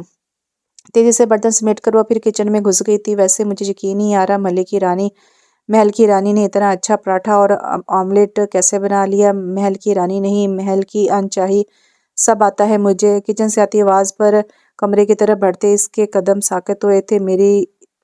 میری باتیں یاد کرنی شروع کر دی ہیں، ایک دن مجھے بھی یاد کرنا شروع کر دے گی انشاءاللہ۔ وہ پریقین ہوا تھا۔ چائے کا تیسرا کپ پیتے ہوئے وہ نرم گرم دھوپ سے لطف اندوز ہو رہی تھی جب اسے کے فون نے گنگنانا شروع کر دیا۔ فون کرنے والے کا نام پڑھ کر اس کا موڈ کچھ آف ہوا تھا۔ السلام علیکم اجیا باجی۔ وعلیکم السلام، کیسی ہو تم؟ اللہ کا شکر ہے، آپ کیسی ہیں؟ اور باقی سب؟ صبح صبح فون کیوں کیا ہے انہوں نے؟ دل میں بڑبڑاتی خولا کو اب چائے بھی کڑوی سی لگنے لگی تھی۔ یوں ہی کیا میں بغیر وجہ کے فون نہیں کر سکتی؟ کر تو سکتی ہیں، لیکن کبھی کیا نہیں ہے آپ نے۔ اس کی صاحب گوئی سے کہنے پر اجیا کھلکھلا کر ہنس پڑی تھی۔ وہ نا، میرے سسرال والوں نے آج سب گھر والوں کو رخصتی کی تاریخ طے کرنے کے لیے بلوایا ہے۔ مبارک ہو۔ خیر مبارک، اور پتہ ہے وجاہت کہہ رہے تھے کہ ہنی مون پر ہم ورلڈ ٹور پر چلیں گے، شروع ہوگی ان کی۔ اللہ جانا نصیب کرے، آمین۔ میں نا رات سے اللہ کا شکر ادا کر رہی ہوں کہ سبحان انکل نے میرج ہال پہلے ہی بک کروا لیا تھا، یا کینسل نہیں کروایا تھا، ورنہ وجاہت وغیرہ کے سامنے کتنی انسلٹ ہو جاتی، کیونکہ داؤد بھائی تو شاید گلی میں ٹینٹ لگوا کر ولیمہ ارینج کرتے۔ ہاں بائی دا وے، تم لوگ ہنی مون پر کہاں جا رہے ہو؟ کم سے کم کسی پارک میں تو چلے ہی جانا۔ ہی کتنی فنی ہونا۔ میں جہنم میں جائیں گے، آپ چلیں گی؟ بھڑک کر کہتی وہ جذبات میں آ کر فون ہی آف کر چکی تھی۔ اللہ کرے وجاہت بھائی کا بزنس ڈوب جائے۔ ڈبڈبائی آنکھوں کے ساتھ بآواز بلند بددعا دے کر وہ دوپٹہ منہ پر رکھ کر چت پڑ گئی تھی۔ السلام علیکم بھائی، ارباز کی طرف سے خود سے فون کیا گیا تھا، سو وہ بڑبڑاتے سبحان سعید سے چھپتا چھپاتا اپنے کمرے میں پہنچا تھا۔ کب تک بل سے نکلنے کا ارادہ ہے؟ بہت جلد نکلوں گا، اور ایسا نکلوں گا کہ تجھے بل میں چھپنے کا موقع نہیں ملے گا۔ فی الحال تو آپ اپنی خیر منائیں۔ مزے سے کہہ کر وہ جلانے والے انداز میں ہنسا تھا۔ چنٹی کے بھی پر نکل آئے ہیں۔ ابا کا بتاؤ کیسے مزاج شریف ہے؟ اماں تھوڑا سمجھا کر انہیں بامشکل رام کرتی ہیں۔ ان کا کوئی جانے والا اچانک ہی انہیں یہ ساد لا جاتا ہے کہ آپ کی غلطی کتنی بڑی تھی، اور آپ کی وجہ سے ابا کو پرائی برادری میں کتنی شرمندگی اٹھانی پڑی۔ ماں کے بتانے پر وہ تلملایا تھا۔ کون ہیں یہ لوگ؟ انہیں گھر میں گھسنے مت دیا کرو۔ بچوں والی باتیں کر رہے ہیں آپ بھائی؟ اچھا، آپ کو پتہ ہے داؤد بھائی کا گھر اتنا پیارا لگ رہا ہے اس میں۔ ہیلو فون کاٹ دیا منہ بسور کر وہ پھر گیم آن کر چکا تھا۔ لڑتے جھگڑتے چڑچڑاتے دن پر دن گزرتے گئے، اور یوں پورا دسمبر تمام ہوا۔ جنوری کی پہلی صبح وہ بڑی تر و تازہ سے بیدار ہوئی تھی، نئے ارادے، کچھ وسوسے، اور اپنی زندگی میں آنے والی اس عجیب تبدیلی پر غور و فکر کرتی ہوئے اس وقت حواس باختہ سی ہو کر کچن سے باہر نکلی تھی کہ جب کچھ دھڑم سے گرنے کی آواز آئی تھی۔ آپ کیسے گر گئے؟ ٹھیک تو ہیں آپ؟ اسے زمین پر گرا دیکھ کر وہ اچھی خاصی پریشان ہو گئی تھی۔ اس کے جواب نہ دینے پر بالکل ہی رو دینے کو ہو گئی تھی۔ آپ ڈرا رہے ہیں مجھے؟ کیا ہو گیا ہے؟ بخار ہو رہا ہے یار، زحمت نہ ہو تو ٹرین میں مدد کر دو، کانٹے نہیں اگے مجھ میں۔ گہری گہری سانسیں لیتے وہ بمشکل بول پایا تھا۔ خفا زدہ سی ہو کر وہ اس کی مدد کو آگے بڑھی تھی۔ بخار ہو رہا تھا جب تو باہر کیوں آئے تھے؟ تمہاری خوشبو کھینچ لائی تھی، نکہا زدہ آواز میں کہتا وہ اپنا سارا بوجھ اس پر چھوڑ چکا تھا۔ گرتے گرتے اس نے بمشکل سے خود کو سنبھالا تھا۔ کیا آپ بے ہوش ہو گئے ہیں؟ پریشان ہو کے اس نے فوراً ہی ماس کو بلانے کا ارادہ کیا تھا۔ تمہارے قرب میں ہوش میں رہ سکتا ہوں میں؟ سرخ چہرے کے ساتھ اسے بوجھ کی طرح بیڈ پر پھینک کر خود بھی وہیں بیٹھ کر ہانپنے لگی تھی۔ بخار دماغ پر چڑھ گیا ہے شاید۔ اسے بستر پر ٹھیک سے لٹا کر اور کمبل بھی اس پر ڈال چکی تھی۔ کچھ کھائیں گے آپ؟ داؤد کا شانہ ذرا سا ہلا کے اس نے پھر پوچھا تھا تمہیں؟ آنکھیں پھیلا کر خلا نے دوسری طرف کو لڑکے اس کے چہرے کو بغور دیکھا تھا اور اسے آنکھیں موندے بے سدھ دیکھ کر خجل سی ہوئی تھی۔ پتہ نہیں انہوں نے ہی کہا ہے یا میرے کان بجے ہیں۔ اس شخص کا ویسے کوئی حال نہیں ہے۔ کیا بناؤ؟ سوپ بنا لیتی ہوں، اسے کہتے ہوئے وہ کمرے سے نکل گئی تھی۔ اچانک ہوتی بارش نے سردی کی شدت میں بے پناہ اضافہ کر دیا تھا۔ وہ بارش کی شدائی تھی مگر اسے سردی میں بھیگا نہیں جا سکتا تھا، سو وہ کمرے کے دہلیز پر بیٹھی بارش کا نظارہ کر رہی تھی۔ خوش قسمتی سے بارش کا رخ مخالف سمت تھا جس کی وجہ سے وہ بھیگنے سے محفوظ تھی۔ کیا سوچا جا رہا ہے؟ ارے آپ یہاں کیوں آ گئے؟ واپس بستر پر جائیں، 3 دن بعد آپ کچھ بہتر ہوئے ہیں؟ بہت خدمت گزاری کر لی میں نے، اب بیمار ہوئے تو بالکل نہیں کروں گی۔ اب جمے کیا کھڑے ہیں، جائیں، ٹھنڈ لگ جائے گی آپ کو۔ ایک ہی سانس میں کہتی وہ اٹھ کھڑی ہوئی تھی۔ تم یہاں کیوں ہو؟ تمہیں بھی لگ جائے گی، مزے سے کہتا وہ وہیں دہلیز پر بیٹھ گیا تھا۔ مجھے یہاں اچھا لگ رہا ہے، مجھے بھی یہاں اچھا لگ رہا ہے۔ اچھا لگ رہا ہے آپ کو بھی؟ بارش پسند ہے، مجھے تم پسند ہو۔ جن نظروں سے داؤد نے اس سے دیکھ کر کہا تھا وہ نظریں اس کا چہرہ سرخ کر گئی تھی۔ آپ ضد پر آ جاتے ہیں تو کسی کی نہیں سنتے، یہ جیکٹ ہی پہن لے۔ وہ بیڈ سے اس کی جیکٹ اٹھا لائی، نظریں چراتے ہوئے اس کی طرف بڑھا دی۔ کچھ لمحوں تک وہ اس کے ہاتھوں میں موجود اپنی سیاہ جیکٹ کو گھورتا رہا، پھر تھکا تھکا سا اٹھ کھڑا ہوا۔ خولا، جب تم مجھ سے محبت نہیں کر سکتی تو میری پرواہ بھی مت کیا کرو۔ تمہاری پرواہ مجھے امید دیتی ہے اور جب تم میری امید توڑ دیتی ہو تو مجھے بہت تکلیف ہوتی ہے، بہت۔ گمسم کھڑی وہ خالی خالی نظروں سے اسے الماری سے اپنا بستر نکال کر بیڈ کے ساتھ لگاتے دیکھ رہی تھی۔ اسے نیچے لگائے گئے بستر پر لیٹتا دیکھ کر اسے یکدم جیسے ہوش آیا تھا۔ بیڈ پر لیٹ جائیں آپ، کوئی بات نہیں، نہیں شکریہ، مجھے میری اوقات یاد رہنے دو۔ انوٹھے پن سے کہتا وہ سرتا پا لحاف میں چھپ گیا تھا۔ اچھے بھلے چلتے چلتے اچانک پتہ نہیں کیوں ٹریک سے اتر جاتے ہیں واپس دہلیز پر بیٹھتے ہوئے۔ پتہ نہیں کیوں اس کی آنکھیں نم ہونے لگی تھی۔ مجھے جس سے بھی محبت ہے، قدرت اسے مجھ سے دور کیوں رکھتی ہے؟ بھیگتی آنکھوں کے ساتھ اسے جویریہ بیگم، اپنے محروم والد اور نانی بہت یاد آئے تھے۔ جو ہی وہ کوئی ایسی ویسی بات کرتا خولا اسے کترانا شروع کر دیتی، پھر وہ پہلے سا ماحول بنانے کے لیے کچھ نہ کچھ کیا کرتا تھا۔ اس وقت بھی وہ چھت پر چلا گیا تھا۔ ہاتھ میں بڑی سی ٹرے تھی جس میں پکوڑے سے بھری پلیٹ اور چائے کے 2 کپ رکھے تھے۔ ڈھلتا دن اسے ہمیشہ عجیب سی سوگوارت میں لپٹا محسوس ہوتا تھا اور وہ اس سوگوارت کو ہمیشہ اپنے اندر اترتا محسوس کرتی تھی۔ اس وقت بھی کسی غیر مرئی نقطے پر نظریں جمائے بیٹھی خولا اسے اداسی کی مہرت لگی تھی۔ ڈھلتے سورج کی نارنجی کرنیں عین اس کے چہرے پر پڑی تھی، اس مہرت کے حسن میں اضافہ کر رہی تھی۔ بے ایمان ہوتے دل کو سنبھالتے ہوئے کھنکھارا تھا۔ چونک کر اس نے پہلے داؤد کو اور پھر اس کے ہاتھوں میں موجود ٹرے کو دیکھا تھا جو وہ اس کے پہلو میں رکھ چکا تھا۔ ایک ہاتھ میں 4-5 پکوڑے اٹھا کر دوسرے ہاتھ سے اس نے اپنا کپ اٹھا کر دیوار پر رکھ دیا اور پھر خود بھی اس پر چڑھ کر بیٹھ گیا۔ یہ پکوڑے آپ نے بنائے ہیں؟ جیسا وہ کہہ تھا اس سے یہ امید کی جا سکتی تھی۔ نہیں، لیکن لایا میں ہی ہوں اور چائے میں نے خود بنائی ہے، اس لیے اگر تم میری تعریف کرنا چاہتی ہو تو کر سکتی ہو۔ معصومیت سے کہتا ہوا اسے ہنسنے پر مجبور کر گیا تھا۔ ارے آپ کے کپ پر کتنی مکھیاں بیٹھی ہیں، کپ کے کنارے پر قطار سے بیٹھی مکھیوں سے اسے کراہت محسوس ہو رہی تھی۔ بیٹھی رہنے دو، بچپن کی سنگی ساتھی ہیں میری، ہر چیز ساتھ ساتھ کھائی پی ہے ہم نے، اطمینان سے کہہ کر داؤد نے کپ اٹھا کر لبوں سے لگا لیے۔ کم سے کم کنارے کو صاف ہی کر لیتے، کتنے گندے ہیں آپ۔ جواباً وہ اس کے تاثرات دیکھتا ہنس پڑا تھا داؤد۔ کچھ لمحوں کی خاموشی کے بعد خولا نے اسے پکارا تھا۔ چونک کر داؤد سرتا پا کان بن گیا تھا۔ پہلی بار خولا نے اس کا نام لیا تھا۔ ہاں، وہ جو ویران سا بنگلہ نظر آ رہا ہے وہ کس کا ہے؟ خولا کی تمام توجہ کافی دور نظر آتی بنگلے پر تھی، تبھی وہ داؤد کا پھولتا منہ نہیں دیکھ سکی تھی۔ مجھے کیا پتا، لٹھمال لہجے میں کہہ کر داؤد نے پھر سے کپ پر امڑ آتی مکھیوں کو غصے سے اڑایا تھا۔ ارے آپ بچپن سے یہاں رہ رہے ہیں، یہ بنگلہ اتنا دور بھی نہیں ہوگا، آپ کا آنا جانا تو ہوا ہوگا کبھی۔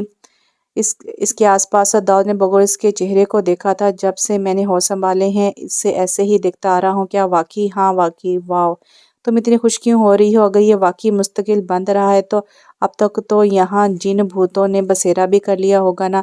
لگتا ہے میرا بخار تمہارے دماغ پر چڑھ گیا ہے، پتہ نہیں کیا کیا بولے جا رہی ہو۔ مجھے ایڈونچر بہت پسند ہے، پلیز نا آج چل کر دیکھتے ہیں۔ کل سے آپ کام پر جانا شروع کر دیں گے، وہی عام سے دن رات گھرے کیا جا رہے ہیں۔ ہاں کیجئے، بہت مزہ آئے گا داؤد پلیز، ایک ہی سانس میں کہنے کے بعد وہ آخر میں معصوم سی شکل بنانے کے بعد ہاتھ بھی جوڑ چکی تھی۔ تیزی سے اس کے بندے ہاتھ کھولنے کے بعد وہ اسے گویا ہوا تھا، نہیں پلیز، دانت پیسے گے نہیں، اطمینان پلیز، ناک پھیلائے گئے تھے نہیں، بالکل اطمینان داؤد پلیز۔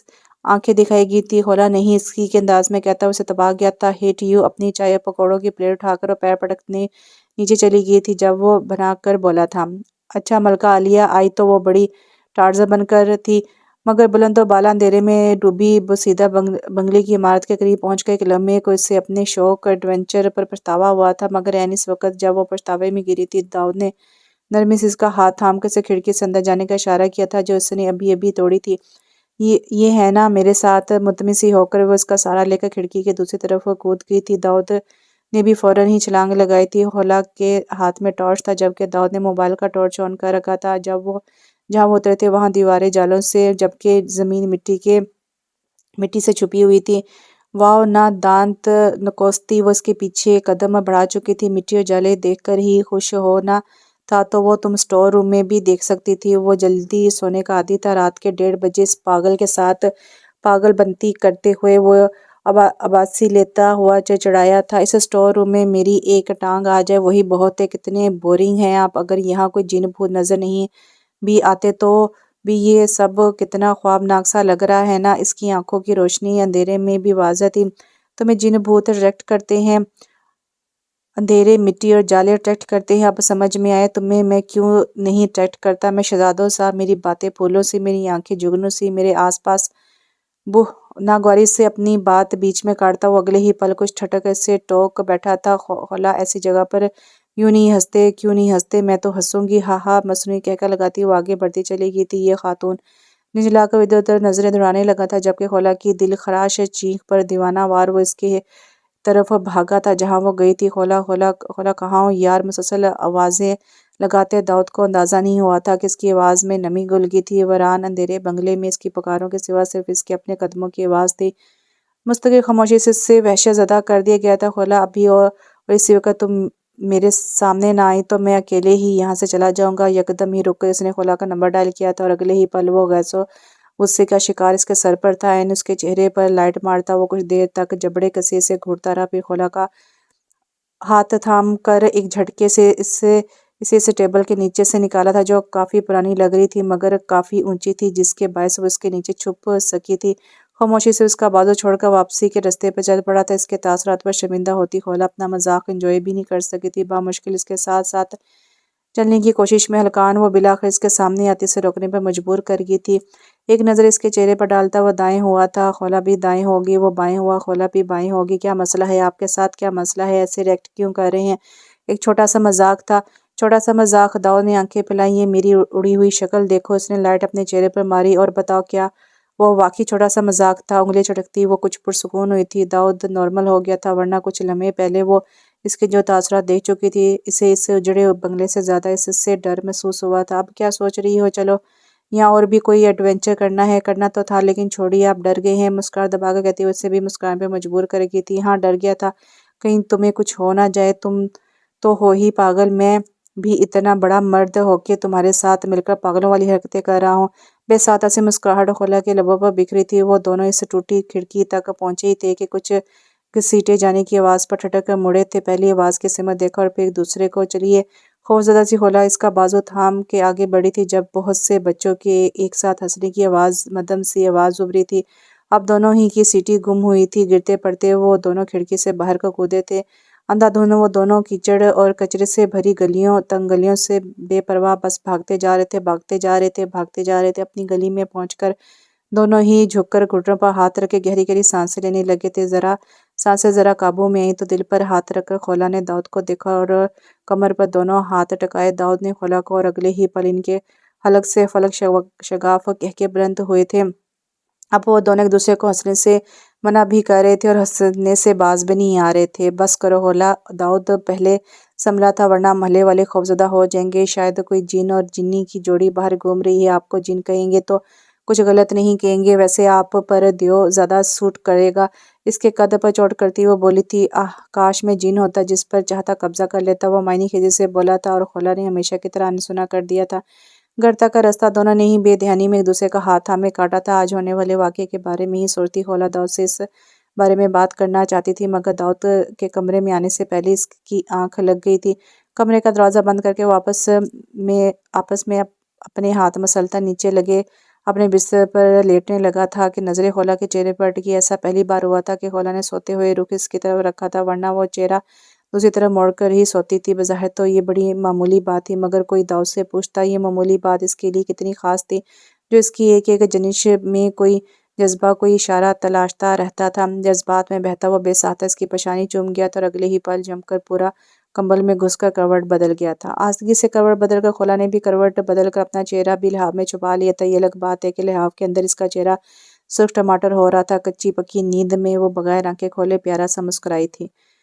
وہ اندازہ نہیں کر پا رہی تھی کہ وہ لمس خواب تھا یا حقیقت۔ پھر بھی وہ داؤد سے کترا رہی تھی۔ خود داؤد بھی اس سے نظریں چراتا پھر رہا تھا۔ اس وقت جب خولا نے ناشتے کی ٹرے اس کے سامنے رکھی تو دونوں کی نظریں چار ہو گئیں۔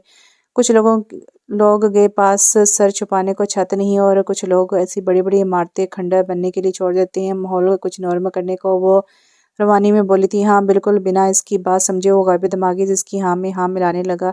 اس چول کا بھی کوئی فائدہ نہیں ہوا اور چھپتا چھپاتا ہی وہ کام کے لیے نکل گیا۔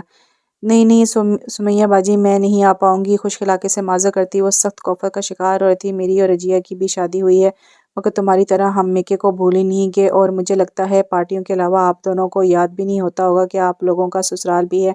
وہ سوچ کے رہ گئی، مارا بیگم سے پتہ چلتا رہتا تھا کہ دونوں ہی ہر وقت سسرال میں ڈیرا ڈالے رہتی ہی تھی۔ رجیہ کا سسرال نیا تھا سو وہ لوگ نئے کا صبر کر رہے تھے، مگر سمیہ کے سسرال سے شکایتیں آتی رہتی تھی۔ تم آ رہی ہو اور بس آ رہی ہو، میں کوئی بہانہ نہیں سنوں گی، گاڑی بھجواؤں گی میں 8 بجے تک، داؤد بھائی کو بھی ضرور لانا۔ وہ اسے کہہ کر کال کاٹ چکی تھی۔ اب یہ نئی مصیبت، نہیں جانا مطلب نہیں جانا، کوئی زبردستی یہ گاڑی بھجوا دوں گی ہوں۔ وہ سمیہ کے سسرال والوں کے سامنے ہمیشہ احساس کمتری کا شکار ہو جاتی تھی، اب تو احساس اور بھی جڑ پکڑ چکا تھا۔ نہ جانے کا فیصلہ کرتی وہ گھر کے روزمرہ کے کام کاج میں لگ گئی تھی، لیکن 6:45 بجے اس کا دل بے ایمان ہونے لگا تھا۔ بری کے تو سارے سوٹ وغیرہ داؤد واپس کروا چکا تھا کہ ان پر ارباز کی چھاپ تھی۔ سو جہیز کا سب سے خوبصورت لباس نکالتی وہ اس جاؤں نہ جاؤں کی کشمکش سے باہر نکل چکی تھی۔ میری شادی میں جو بھی ہوا سب کے سامنے تھا، کب تک چھپاؤں گی، چلی جاتی ہوں۔ داؤد کو کال کی، اس کا نمبر مسلسل آف جا رہا تھا۔ اسے میسج کے ذریعے اپنے جانے کا بتا کر اسے واپس آنے تک اپنے دوست جس کی دکان نزدیک ہی تھی کی دکان پر انتظار کرنے کا کہہ کر مطمئن ہو گئی تھی۔ پارٹی اس کی توقع کے مطابق بور تھی اور اب اسے اپنے یہاں آنے کے فیصلے پر پچھتاوا ہو رہا تھا۔ مارا بیگم مدعو تھی، لیکن خولا کا بھائی کے بخار کے باعث آنے سے رہ گئی تھی۔ وہ بیزاری سے سفید چمڑی اور گولڈن بالوں والی دو آنٹیوں کو ایک دوسرے کی گال سے گال مس کرتا دیکھ رہی تھی۔ جب سمیہ کی نند پریشان سی اس کے قریب چلی آئی تھی، خولا جی وہ ان کے انداز پر پریشان ہوگی، وہ ویٹر داؤد ہے تمہارا شوہر۔ چونکہ اس نے اپنی نظریں ان کی نظروں کے تعاقب میں گنوائی تھی، سمیہ وہاں سب کو بتاتی پھر رہی ہے مجھے، وہ اور بھی جانے کیا کیا کہہ رہی تھی، مگر سن ہوتے اعصاب سفید پڑتے ہوئے چہرے کے ساتھ اسے دیکھتی رہ گئی تھی۔ جو ویٹر کے محسوس یونیفارم میں بھی وہاں موجود بہت سے لوگوں سے اچھا لگ رہا تھا، بلکہ بہت اچھا لگ رہا تھا، مگر خود کو گھسیٹتی وہ سمیہ کی نند کو نظر انداز کرتی داؤد کی طرف بڑھتی چلی گئی تھی۔ اس کا سر جھکتا چلا گیا تھا اور آنکھیں بھیگتی گئی تھیں۔ ہر کوئی اسے خود کو گھٹتا محسوس ہو رہا تھا۔ داؤد جانی بجانی سی پکار پر وہ جو ٹیبل پر پلیٹیں لگا رہا تھا چونکہ پلٹا تھا، صرف ایک لمحے کو اس کے لبوں پر مسکراہٹ بکھ رہی تھی۔ اس کے حال پر غور کرتا وہ بھی صورتحال سمجھ چکا تھا۔ ایک نظر لوگوں پر ڈال کر وہ لب بھینچ گیا تھا۔ بہت سے لوگ اسے اپنی طرف متوجہ محسوس ہوئے تھے، ابھی اور اسی وقت یہاں سے چلے، اس سے پہلے کہ میں کوئی تماشا لگا دوں۔ ٹھنڈا لہجے میں بولتی وہ داؤد کو فکر مند کر گئی تھی۔ خولا میں خودکشی کر بیٹھوں گی یا قتل کر دوں گی کسی کا، اس کی بات کاٹتی وہ بھینچی آواز میں چیخی تھی۔ کچھ لمحے وہ حیرت سے اسے دیکھتا رہا، پھر حیرت کی جگہ ہمدردی نے لے لی۔ آؤ اس کی حالت دیکھتے ہوئے اس کے شانوں کے گرد بازو پھیلاتا ہوا اسے سہارا دینا چاہتا تھا، مگر جھٹکے سے اس کا بازو ہٹاتی وہ ہال کے دروازے کی طرف بڑھی تھی۔ کچھ دیر خالی سا دل لیے کھڑا وہ بھی مرے مرے قدم اٹھاتا دروازے کی طرف بڑھا تھا۔ موٹر سائیکل پہ سے قدرے فاصلے پر بیٹھی خولا کی آنکھوں سے مسلسل آنسو گر رہے تھے۔ کتنے ہی آنسو گال پر لڑکنے سے پہلے ہی ہواؤں کے ساتھ اڑتے چلے گئے تھے۔ قریب آتا جا رہا تھا۔ گندی سندھی بدبودار گلی کو خولا نے نفرت سے دیکھا تھا۔ اس کی بائک کھڑی کرنے سے پہلے ہی وہ آنن فانن دروازہ کھول کر اندر چلی گئی تھی کے کندھوں کے ساتھ۔ جب وہ اندر داخل ہوا تو خولا کچھ دن پہلے ہی لائے گئے سدا بہار پھولوں کے گملے اٹھا کر زمین پر پوری قوت سے مار رہی تھی۔ خولا نام اس کے لبوں پر پھڑپڑا کر رہ گیا تھا جب اس نے خولا کی آنکھوں میں اپنے لیے شدید ناگواری دیکھی تھی۔ کیوں شادی کی تھی آپ نے مجھ سے؟ آخر کیوں؟ لوگ تب بھی باتیں بناتے، لوگ اب بھی باتیں بنا رہے ہیں۔ آپ نہ کرتے مجھ سے شادی تو میں اب تک سنبھل بھی چکی ہوتی۔ کم سے کم امی میرے پاس کوئی پناہ ہوتی، امی میری ڈھال بن جاتی، کسی کے سامنے کچھ کہنے کی ہمت نہ ہوتی۔ لیکن اب مجھے منہ پر باتیں سننی پڑتی ہیں، آگے بھی پتہ نہیں کتنی سننی پڑیں گی۔ مجھے بتائیں کہ جب آپ کی کوئی اوقات نہیں تھی تو کیوں کی مجھ سے شادی؟ کیوں میرے روز روز شرمندہ ہونے کا سامان کر دیا؟ کیوں میرے احساس کمتری کو بڑھانے کا سامان کر دیا؟ مجھے اس وقت کتنی نفرت سی محسوس ہو رہی ہے آپ سے، میں بتا نہیں سکتی آپ کو۔ آپ کی سارے غصے کی آگ بجھ گئی تھی، دل اور ذہن کا سارا غبار دھل گیا تھا جب بھڑکتے چیختے اس نے داؤد کے گال پر آنسو لڑکتا دیکھا تھا۔ دوسری آنکھ سے آنسو نکلنے سے پہلے ہی وہ آنکھیں مسل چکا تھا۔ آستگی سے سہلاتا وہ خاموشی سے باہر نکل گیا تھا جبکہ بھاڑ سا کھلا دروازہ بند ہونے کی آواز پر وہ جیسے ہوش میں آئی تھی۔ داؤد بالکل داؤد ہی کی طرح اس کے بھی ہونٹوں پر نام پڑپڑایا تھا۔ یہ رو بھی سکتے ہیں، میں نے انہیں رلا دیا ہے۔ بے یقینی سے وہ اکڑوں ہو کے زمین پر بیٹھ گئی تھی کافی دیر تک۔ جب دماغ میں کچھ نہیں آیا تو ذہن کا بکھرا ہوا سمیٹنے لگی۔ ابھی آ جائیں گے تو میں ان سے معافی مانگ لوں گی، وہ معاف کر دیں گے۔ میری طرح نہیں ہے وہ، خود کو مطمئن کرتے اس کی آنکھیں مسلسل برس رہی تھی۔ ٹرن ٹرن فون کی مسلسل بجتی گھنٹی پر وہ تیزی سے دوڑتی آئی تھی۔ 3 دنوں سے وہ یوں ہی ہر دستک پر، ہر گھنٹی پر بھاگی پھرتی تھی کہ شاید اسے ان کا ہی احساس ہو جائے، شاید کہ اپنی محرومیوں پر شکوے کرنے کو ہی وہ ان سے رابطہ کر لے۔ لیکن داؤد کیسی بے قراری تھی ان کے لہجے میں۔ قریبی بیٹھے اخبار پڑھتے سبحان سعید نے نظریں چرائی تھی، پھر اٹھ کر ہی چلے گئے تھے۔ ارباز دوسری طرف سے موجود ارباز بھی ان کے انداز پر کچھ لمحے کو چپ سا رہ گیا تھا۔ اپنا نام بتاتے وقت اسے عجیب سی شرمندگی ہوئی تھی۔ ارباز جویریہ بیگم نے گردن گھما کر دیکھا، سبحان سعید موجود نہیں تھے۔ کیسے ہو؟ ٹھیک۔ اور بہو؟ وہ بھی ان کا عینی کو بہو کہنا ارباز کو جانے کیوں اچھا لگا تھا۔ تم گھر کیوں نہیں آتے؟ انہیں داؤد بہت یاد آ رہا تھا۔ یہ احساس پریشان رکھتا تھا کہ شاید ان سے بھی ناراض ہے، جو ان سے بھی رابطہ توڑے بیٹھا ہے۔ معاذ کا بیشتر وقت گھر سے باہر گزرتا تھا۔ انہیں اپنی ممتا کی تسکین کرنی تھی۔ ان کی آواز میں کچھ تھا کہ وہ کنفیوز سا ہو گیا تھا۔ ایسے لاڈ بڑے گلے شکوے کا رشتہ کب تھا ان میں؟ ابا ناراض ہیں تو تم مناتے کیوں نہیں ہو؟ وہ فون ہی نہیں اٹھاتے یا میری آواز سنتے کے ساتھ ہی بند کر دیتے ہیں؟ جویریہ بیگم جتنی روانی سے سوال پوچھ رہی تھی وہ اتنا ہی اٹک اٹک کے جواب دے رہا تھا۔ وہ تمہارے ابا ہیں، تمہاری حرکت بھی کوئی معمولی نہیں تھی اور تم انہیں فون پر منا رہے ہو۔ 1 مہینے سے ان کے جھڑکنے پر وہ بس خفا زدہ سا ہنس دیا۔ آ جاؤ گھر، منا لو انہیں، وہ مان جائیں گے۔ ان کا انداز یقین دلاتا ہوا تھا۔ وہ مجھے جوتا نہ لگا دیں۔ ارباز نے خدشہ ظاہر کیا۔ لو بھلا پہلی بار کھاؤ گے کوئی؟ ان کے انداز پر وہ بے ساختہ ہنس دیا تھا، خود سا تھا۔ انا اور ضد ٹوٹنے لگی تھی۔ وہ باپ سے بات کرنے کو بے قرار تھا تو وہ بھی بیٹے کی یاد میں بے حال تھی۔ نہیں مطلب عینی کے سامنے بے شک کسی کے مجاز خدا بن گئے ہو، وہ اب بھی تمہارا باپ ہی ہیں۔ تم باپ بن جاؤ گے وہ تب بھی باپ ہی رہیں گے۔ ضدیں بہت نقصان پہنچاتی ہیں۔ ارباز لوٹ آؤ اس سے پہلے کہ ان کی ناراضگی ضد میں بدل جائے۔ جو ابنو کتنی ہی دیر چپ رہا تھا۔ داؤد آ گیا۔ طویل خاموشی کے بعد اس نے کہا، بھی تو کیا نہیں آیا؟ تم بھی مت آنا، معاذ کو بھی چاہے چھوڑ جائے ہمیں۔ آج کل کی اولادیں ماں باپ سے بدلے لیتی ہیں، ضد لگاتی ہیں، رلاتی ہیں تو خوش رہتی ہیں، اور رہو تم لوگ خوش، ہم جائیں بھاڑ میں۔ بری طرح بھڑکتی وہ فون کو رکھ کر پلٹی تھی اور پیچھے کھڑے سبحان سعید کو دیکھ کر ایک لمحے کو چونکی تھی۔ پتہ نہیں وہ کب وہاں آ کھڑے ہوئے تھے۔ شکوہ کرنا نظروں سے انہیں دیکھتی وہ لاؤنج سے باہر نکلتی چلی گئی تھی۔ بیڈ پر سکڑی لیٹی وہ بیزاری سے اپنے موبائل کا مسلسل چمکتا اسکرین دیکھ رہی تھی۔ کال کرنے والی شخصیت مہا ڈیڑھ تھی جو 3 دنوں سے لگاتار کال پہ کال کر رہی تھی۔ ایک بار پھر اس نے آف کرنے کی نیت سے فون اٹھایا تھا، مگر پھر کچھ 100 چکر کال پر کال ریسیو کر لی، مگر بولی کچھ نہیں۔ ہیلو خولا۔ خاموشی۔ خولا یہ تم ہو؟ ناگوار خاموشی۔ تم ہو نا خولا؟ آپ نے کال میرے نمبر پر کی ہے؟ ظاہر ہے میں ہی ہوں۔ حلق پھاڑ کے بولتی سمیہ کو موبائل کان سے ہٹانے پر مجبور کر گئی تھی۔ دیکھو میری بات مکمل کرنے سے پہلے کال نہیں کاٹنا، یقین کرو میرا کوئی قصور نہیں ہے۔ تمہاری شادی میں میرے بہت سے سسرالی بھی شامل تھے۔ داؤد بھائی کو قیوم کے کسی کزن نے دیکھ کر پہچان لیا تھا۔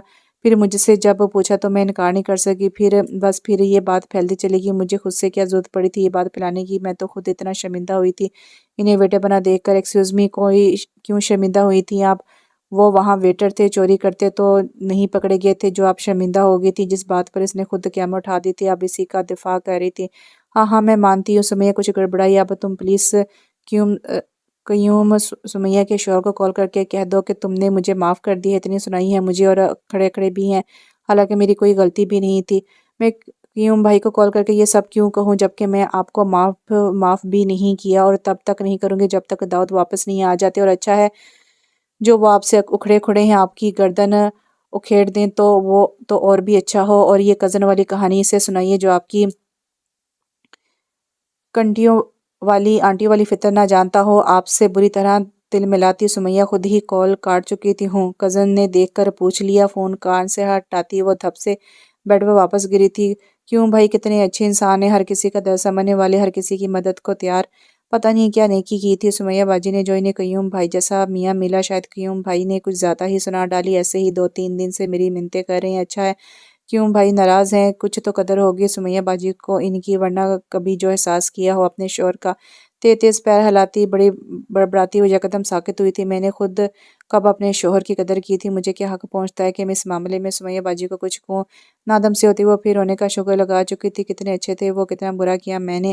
اب اگر وہ مجھے کچرا چنتے بھی نظر آئے خدا نہ خواستہ تو میں خود ان کے ساتھ لگ جاؤں گی۔ یہ ارادہ وہ داؤد کے غائب ہونے کے 3 دن میں 300 بار کر چکی تھی۔ نڈھال سی جویریہ بیگم خاموشی سے آ کر بیڈ پر بیٹھ کے شرمندہ سی وہ اٹھ بیٹھی تھی۔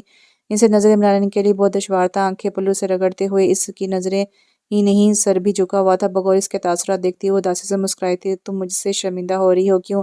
تمہارے لیے وہ بالکل اجنبی تھا، بالکل اچانک قدرت نے تم سے جوڑ دیا۔ میں سمجھ سکتی ہوں، اسے سمجھنے میں، اسے دل سے قبول کرنے میں تمہیں کچھ وقت لگنا تھا، قصوروار تو میں ہوں، اسے پیدا کیا میں نے 9 ماہ وہ میرے جسم کا حصہ بنا رہا۔ ایک ماں کے لیے اس کی اولاد اولاد سے بڑھ کر کچھ نہیں ہوتا، اور میں نے اپنی اولاد کو سب سے بعد میں رکھا۔ وہ ہر چیز کا قصوروار خود کو سمجھتی اور بھی کچھ چیزیں کہنا چاہتی تھی، مگر خولا نے آسکے سے ان کو تھام لیا۔ پھر دھیمی آواز میں گویا ہے اگر آپ انہیں الگ کرنے کا فیصلہ نہ کرتی تو وہ کس حال میں ہوتے، ان کی شخصیت کیا ہوتی؟ وہ اعلیٰ تعلیم یافتہ بھی ہوتے، ان کے پاس آسائشات کی کمی بھی نہ ہوتی، مگر وہ خود کیا ہوتے؟ ایک بزدل کونوں خدروں میں چھپنے والا شخص جس سے حلقاتے بغیر بات نہ کی جاتی، جو سامنے والے کی آنکھوں میں دیکھ کر بات تک نہ کر سکتا۔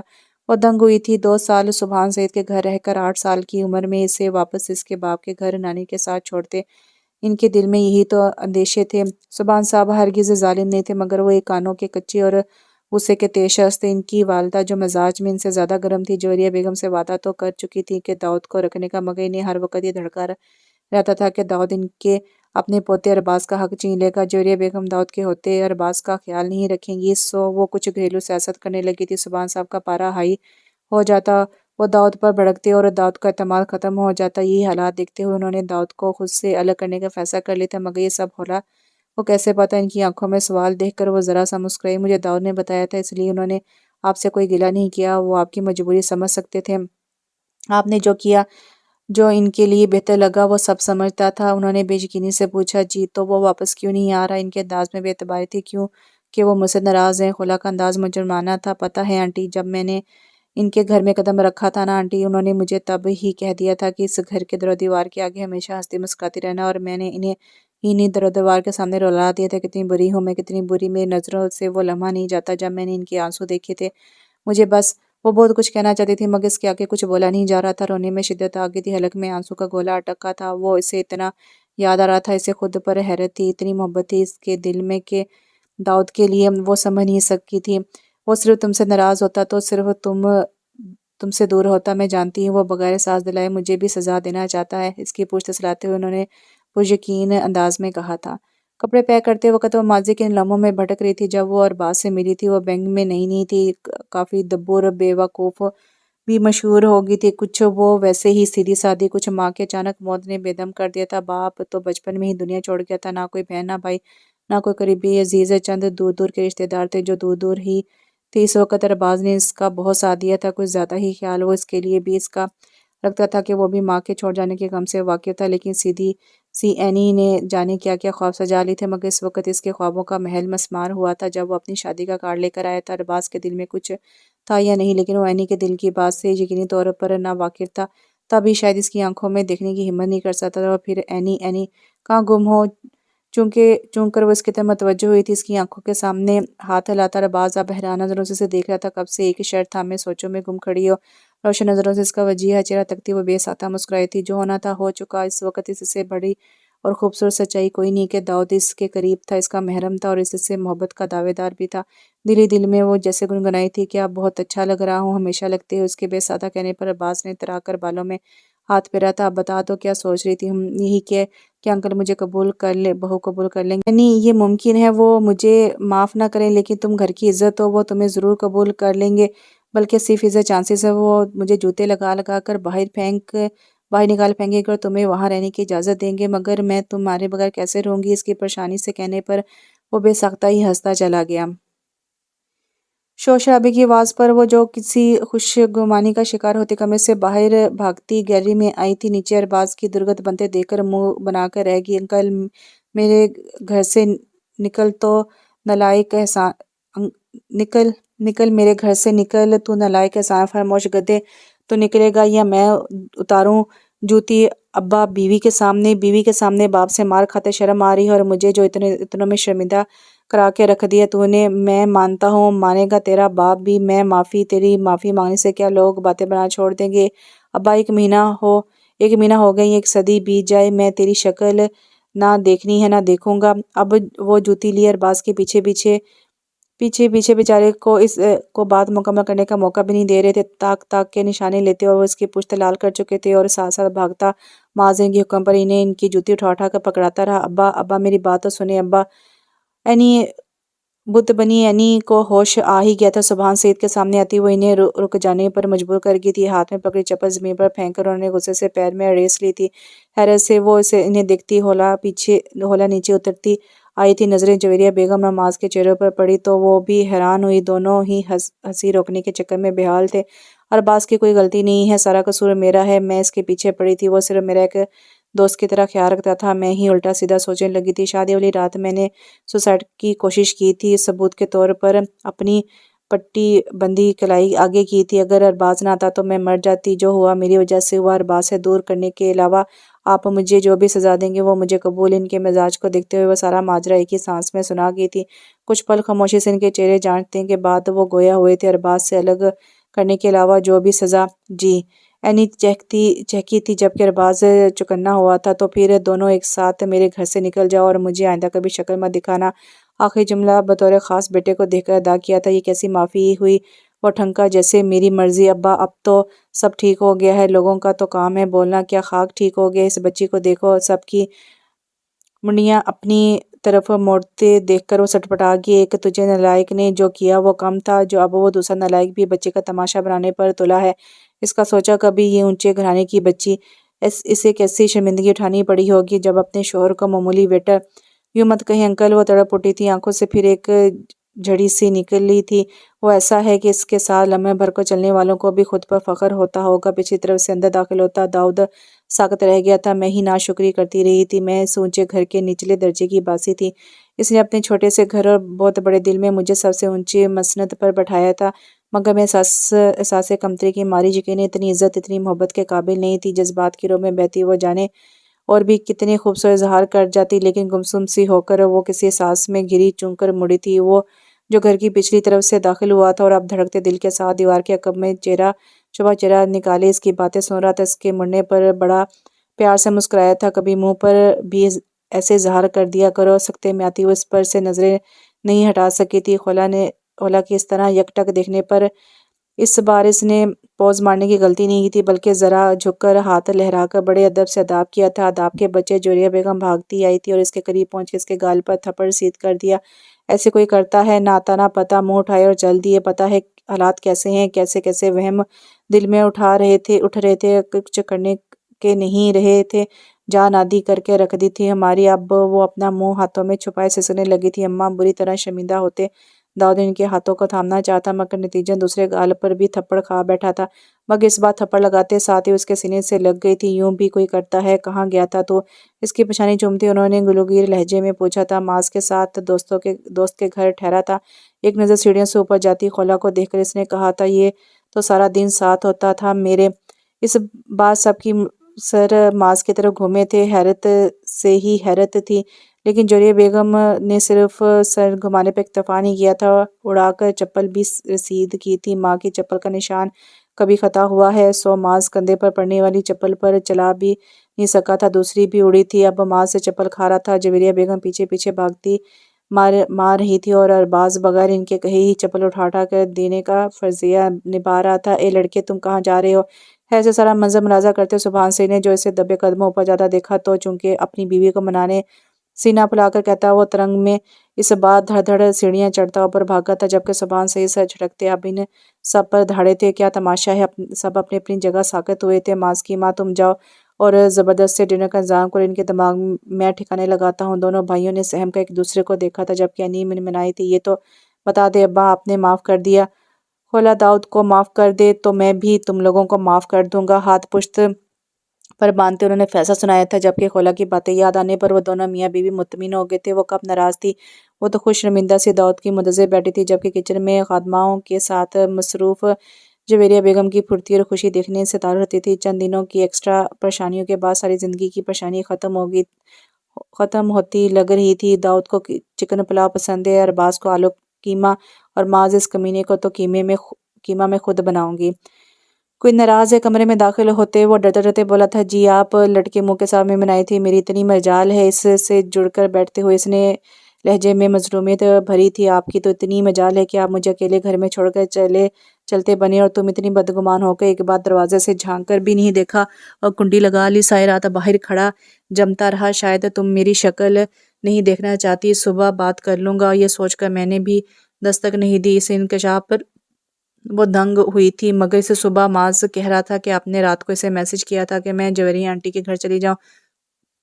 آپ میری شکل بھی نہیں دیکھنا چاہتے، مصیبت کی طرح نازل ہوئی ہوں میں آپ کی زندگی میں۔ دوپٹے سے ناک رگڑتی وہ پھر لمحہ یاد کرتی رونے کو ہو گئی تھی۔ یہ سب کہا تھا اس کمینے نے؟ داؤد کی آنکھیں پھیل گئی تھی۔ خولا نے زور و شور سے اس بات میں سر لائی۔ اس صبح وہ کسی کام سے گھر آیا تھا، مجھے باہر بیٹھا دیکھ کر وجہ پوچھی تو جو میں نے بتا دی۔ پھر ہم نے یہ پلان بنایا کہ میں ہفتہ بھر غائب رہوں گا، پھر ہم دیکھیں گے کہ تمہیں میں یاد آتا ہوں یا تم خوشیاں مناتی ہو۔ اماں کو اس لیے نہیں بتایا کہ وہ بہت ایموشنل ہے، تمہیں روتا دیکھ کر فوراً سچ بتا دیتی ہیں۔ ہاں، ہمارا آنٹی اور کنور اور خالوں کو سب پتا تھا، تاکہ وہ کسی غلط فہمی کا شکار ہو کر تمہیں یہاں سے لے نہ جائیں۔ انکشاف در انکشاف وہ دنگ رہ گئی۔ واقعی اس رات آپ سردی میں باہر کھڑے رہے۔ مجھے معاف کر دے، میری وجہ سے تمہیں شرمندگی اٹھانی پڑی، تم بھی مجھے معاف کر دو۔ اس بات پر معافی مت مانگے جس بات پر غلطی میری ہے، ورنہ مجھے اپنی غلطی کا احساس نہیں ہوگا۔ میں ناشکری ہوں۔ آپ نے ٹھیک کہا تھا، جو حاصل ہے اس پر شکر نہیں کرتی، دوسروں سے حسد کرتی ہوں۔ بس یاد جانے میں کچھ وقت لگے گا، میں شکر کرنا سیکھ جاؤں گی، تب تک شاید میں پھر آپ کی دل زاری کر بیٹھوں۔ آپ آئندہ مجھے ڈانٹ دیجیے گا، تھپڑ کی بھی اجازت ہے اگر بدتمیزی زیادہ ہو، مگر ایسی سزا مت دیجیے گا۔ چہرہ ہاتھوں میں چھپائے سر اس کے سینے سے لگائے وہ منتی انداز میں بول رہی تھی۔ اس کے بالوں میں نرمی سے ہاتھ چلاتا داؤد خود کو اس دنیا کا خوش قسمت ترین شخص سمجھ رہا تھا۔ ڈائننگ ٹیبل پر بیٹھی جویریہ بیگم کا بس نہیں چل رہا تھا کہ ایک ایک کے منہ میں اپنے ہاتھوں سے نوالے ٹھونسے ان کی خوشی سے چمکتے چہرے کو دیکھتے سبحان سید زیر لب مسکرائے تھے۔ ابھی ارباز کے ولیمے کی بھی تیاری کرنی ہے، سبحان سید نے اپنے آپ سے بولے۔ اینی خود میں سمٹی سارا بری کا سامان رکھا ہے اور ولیمے کا جوڑا وہی گولڈن والا اتنا خوب۔ ایک منٹ ارباز ہاتھ اٹھا کے نے روک دیا۔ وہ خولا کی نیت سے آیا تھا اور وہ خولا کو ہی دیں۔ اس پر ایک منٹ اس بار داؤد نے ارباز کی بات کاٹی۔ وہ تمہاری دلہن کی نیت سے آیا تھا، اس پر اینی کا ہی حق ہے۔ آپس میں لڑنے مت لگنا۔ جویریہ بیگم کو خوف ہوا، نہ تم لینے کو تیار نہ تم۔ اب اتنا قیمتی سامان ہے، کیا کروں میں اس کا؟ میری والی کے لیے رکھ لیں۔ معاذ چہکا، تمہاری والی کب آئے گی؟ جویریہ بیگم ہنسی، کیا مطلب کب آئے گی؟ آپ اجازت دیں ابھی آ جائے گی۔ کہتے ساتھ ہی اس نے زبان دانتوں تلے دبا کر کینت اور نظروں سے خود کو گھورتے باپ کو دیکھا تھا۔ کون ہے وہ؟ میں بتاتا ہوں۔ داؤد اور ارباز ایک ساتھ بولے تھے، پھر چونکہ ایک دوسرے کو دیکھا تھا۔ وہ سعدیہ، وہ حمیرہ۔ اس بار دونوں نے پھر ساتھ بولا، مگر پھر چون کر معاذ کو بھی دیکھا تھا جس کا سر ہی نہیں اٹھ رہا تھا۔ کون سعدیہ، کون حمیرہ؟ میں نے اسے پڑوس والوں کی دانیہ کے ساتھ موٹر سائیکل پر اڑتے دیکھا ہے۔ جویریہ بیگم کے حیرت سے کہنے پر خولا اور عینی نے مسکراہٹ دبا کر اپنے چھوٹے سے دیور کو دیکھا تھا۔ سب سے بڑے پر اسی کے نکلے ہیں، مگر امپوسیبل۔ سبحان سعید کے تصورے پر سب ہی کی رکی ہنسی پھوٹ پڑی تھی۔ سبحان سعید نے اس جو بات کہی تھی وہ اس پر بہت خوش تھا۔ گنگناتا ہوا کچن میں چلا آیا جہاں جویریہ بیگم ملازمین کے ساتھ کچن سمیٹ رہی تھی۔ جویریہ آنٹی اب خود سے انہیں کہتے ہوئے وہ جھجک رہا تھا۔ ہاں کافی پینی ہے؟ میں بس بنا رہی ہوں۔ وہ اس کی عادت سے واقف وہ بولی تھی۔ تھینک یو، دراصل مجھے کچھ اور کہنا ہے۔ ہاں ہاں کہو۔ انہوں نے ملازمین کو جانے کا اشارہ کیا۔ آپ کو پتہ ہے میرا ان فیکٹریوں کو سنبھالنے میں دل نہیں لگتا، اس لیے میں نے بینک جوائن کیا۔ ہاں وہ اس بے وقت سی بات پر حیران ہوئی۔ ماس بہت چھوٹا ہے، یوں بھی اس کا دھیان ایکٹنگ کی طرف ہے، اور ابا میں ہمت نہیں رہی اس کی بھاگ دوڑ کیا تو اب داؤد سے کہیں کہ شرافت سے فیکٹریوں کی ذمہ داری اٹھائے اور اس گھر میں تشریف لے آئے۔ شروع میں اٹک اٹک بولتا وہ آخر میں روانی سے کہتا کچن سے نکل گیا۔ حیران کھڑی وہ نہ سمجھی کے دور سے گزر رہی تھی۔ جب اس نے پھر کچن میں جھانکا اور اگر وہ اکڑ دکھائے تو اسے یاد دلا دیجیے گا کہ میرے آگے اس کی نہ کبھی پہلے چلی ہے اور نہ اب چلے گی۔ یا اللہ آپ کا جتنا شکریہ ادا کروں کم ہے۔ بات سمجھ کر شدید خوشی کے سانس میں گھر گری وہ شکرانے کے نفل ادا کرنے بھاگی تھی۔ کب سوچا تھا کہ آج کا سورج اس گھر میں اتنی خوشیاں لے کر طلوع ہوا ہے۔ دکانیں بند ہونے کا سلسلہ چل نکلا تھا۔ شٹر گرنے لگے تھے جس کے باعث روڈ کچھ زیادہ ہی اندھیرے میں ڈوبا ہوا تھا۔ ایک بات کہوں؟ گردن ذرا پیچھے کو کرتا وہ کچھ اونچی آواز میں بولا تھا۔ کہیے؟ وہ بھی اس کے کان میں چیخی تھی۔ کہہ دیں؟ سوچ لیا؟ بڑا مرد ہونے کا طعنہ تو نہیں مارو گی؟ یہ وعدہ میں نہیں کرتی۔ وہ ہنسی تھی۔ پھر رہنے دو۔ اچھا نہیں کہوں گی میں، یہ سچ انداز چڑھانے والا تھا۔ کلی آئی لو یو پل میں اس کا نک نیم ایجاد کرتا وہ حلق کے بل چلایا تھا۔ کئی آتے جاتے لوگوں نے ٹھٹک اس ہواؤں کے دوش پر اڑتی موٹر سائیکل کو دیکھا تھا۔ کھلتے چہرے کے ساتھ وہ بھی اس کے کان میں منہ کر کے چلائی تھی۔ بہت فضول ہیں آپ، یقیناً محبت بھی کی ہے تو اپنی بیوی سے۔ بے ساختہ ہنستے ہوئے اس نے ان گلیوں کو دیکھا تھا، وہی اندھیرے میں ڈوبی بدبودار کچرے سے بھری گلیاں، مگر اس وقت وہ خود کو داؤد کی سنگت میں کہکشاں میں اڑتا محسوس کرتی تھی۔ یہ شخص کتنا خاص ہے، ایسی راہ گزر بھی اس کی سنگت میں کہکشاؤں سی لگتی ہے۔ چمکتی نظروں سے خولا نے اس کی چوڑی پشت کو دیکھا تھا۔ داؤد گھر قریب آتا جا رہا تھا۔ وہ دھیرے سے بولی تھی، سنسان رستے کی وجہ سے آرام سے سن سکا تھا۔ ہاں آئی لو یو ٹو۔ مدھم سے اظہار میں جذبات بہت تھے۔ رکتی موٹر سائیکل سے اترتی وہ منتظر نظروں سے اسے دیکھنے لگی تھی جو خاموش نظروں سے اسے دیکھ رہا تھا۔ آپ نے کچھ کہا نہیں، اس لیے کیونکہ یہ صرف کہنے کا وقت نہیں ہے۔ وہ بائک سے اتر کر اب دروازہ کھولنے لگا تھا جبکہ خولا کو کچھ وقت لگا تھا اس کی بات سمجھنے میں، اور پھر وہ اس کی پشت پر مکے رسید کرنا شروع کر چکی تھی۔ کتنے بے شرم ہیں آپ! جواب میں داؤد کے جناتی کہکے نے گھر کے اداس ہوتے در و دیوار کو بھی زندگی سے بھر دی تھی۔ ابھی تمہیں پتہ ہی ہے کتنا؟ وہ باز نہیں آیا تھا۔ سرخ ہوتے چہرے کے ساتھ وہ بھی ہنستی چلی گئی تھی۔ تو یہاں پہ یہ ناول ختم ہوا۔ ناول کا نام تھا کہکشاں سی راہ گزر اور اس کی رائٹر ہیں رباب نقوی۔ امید کرتے ہیں آپ کو ناول پسند آیا ہوگا۔ اللہ حافظ۔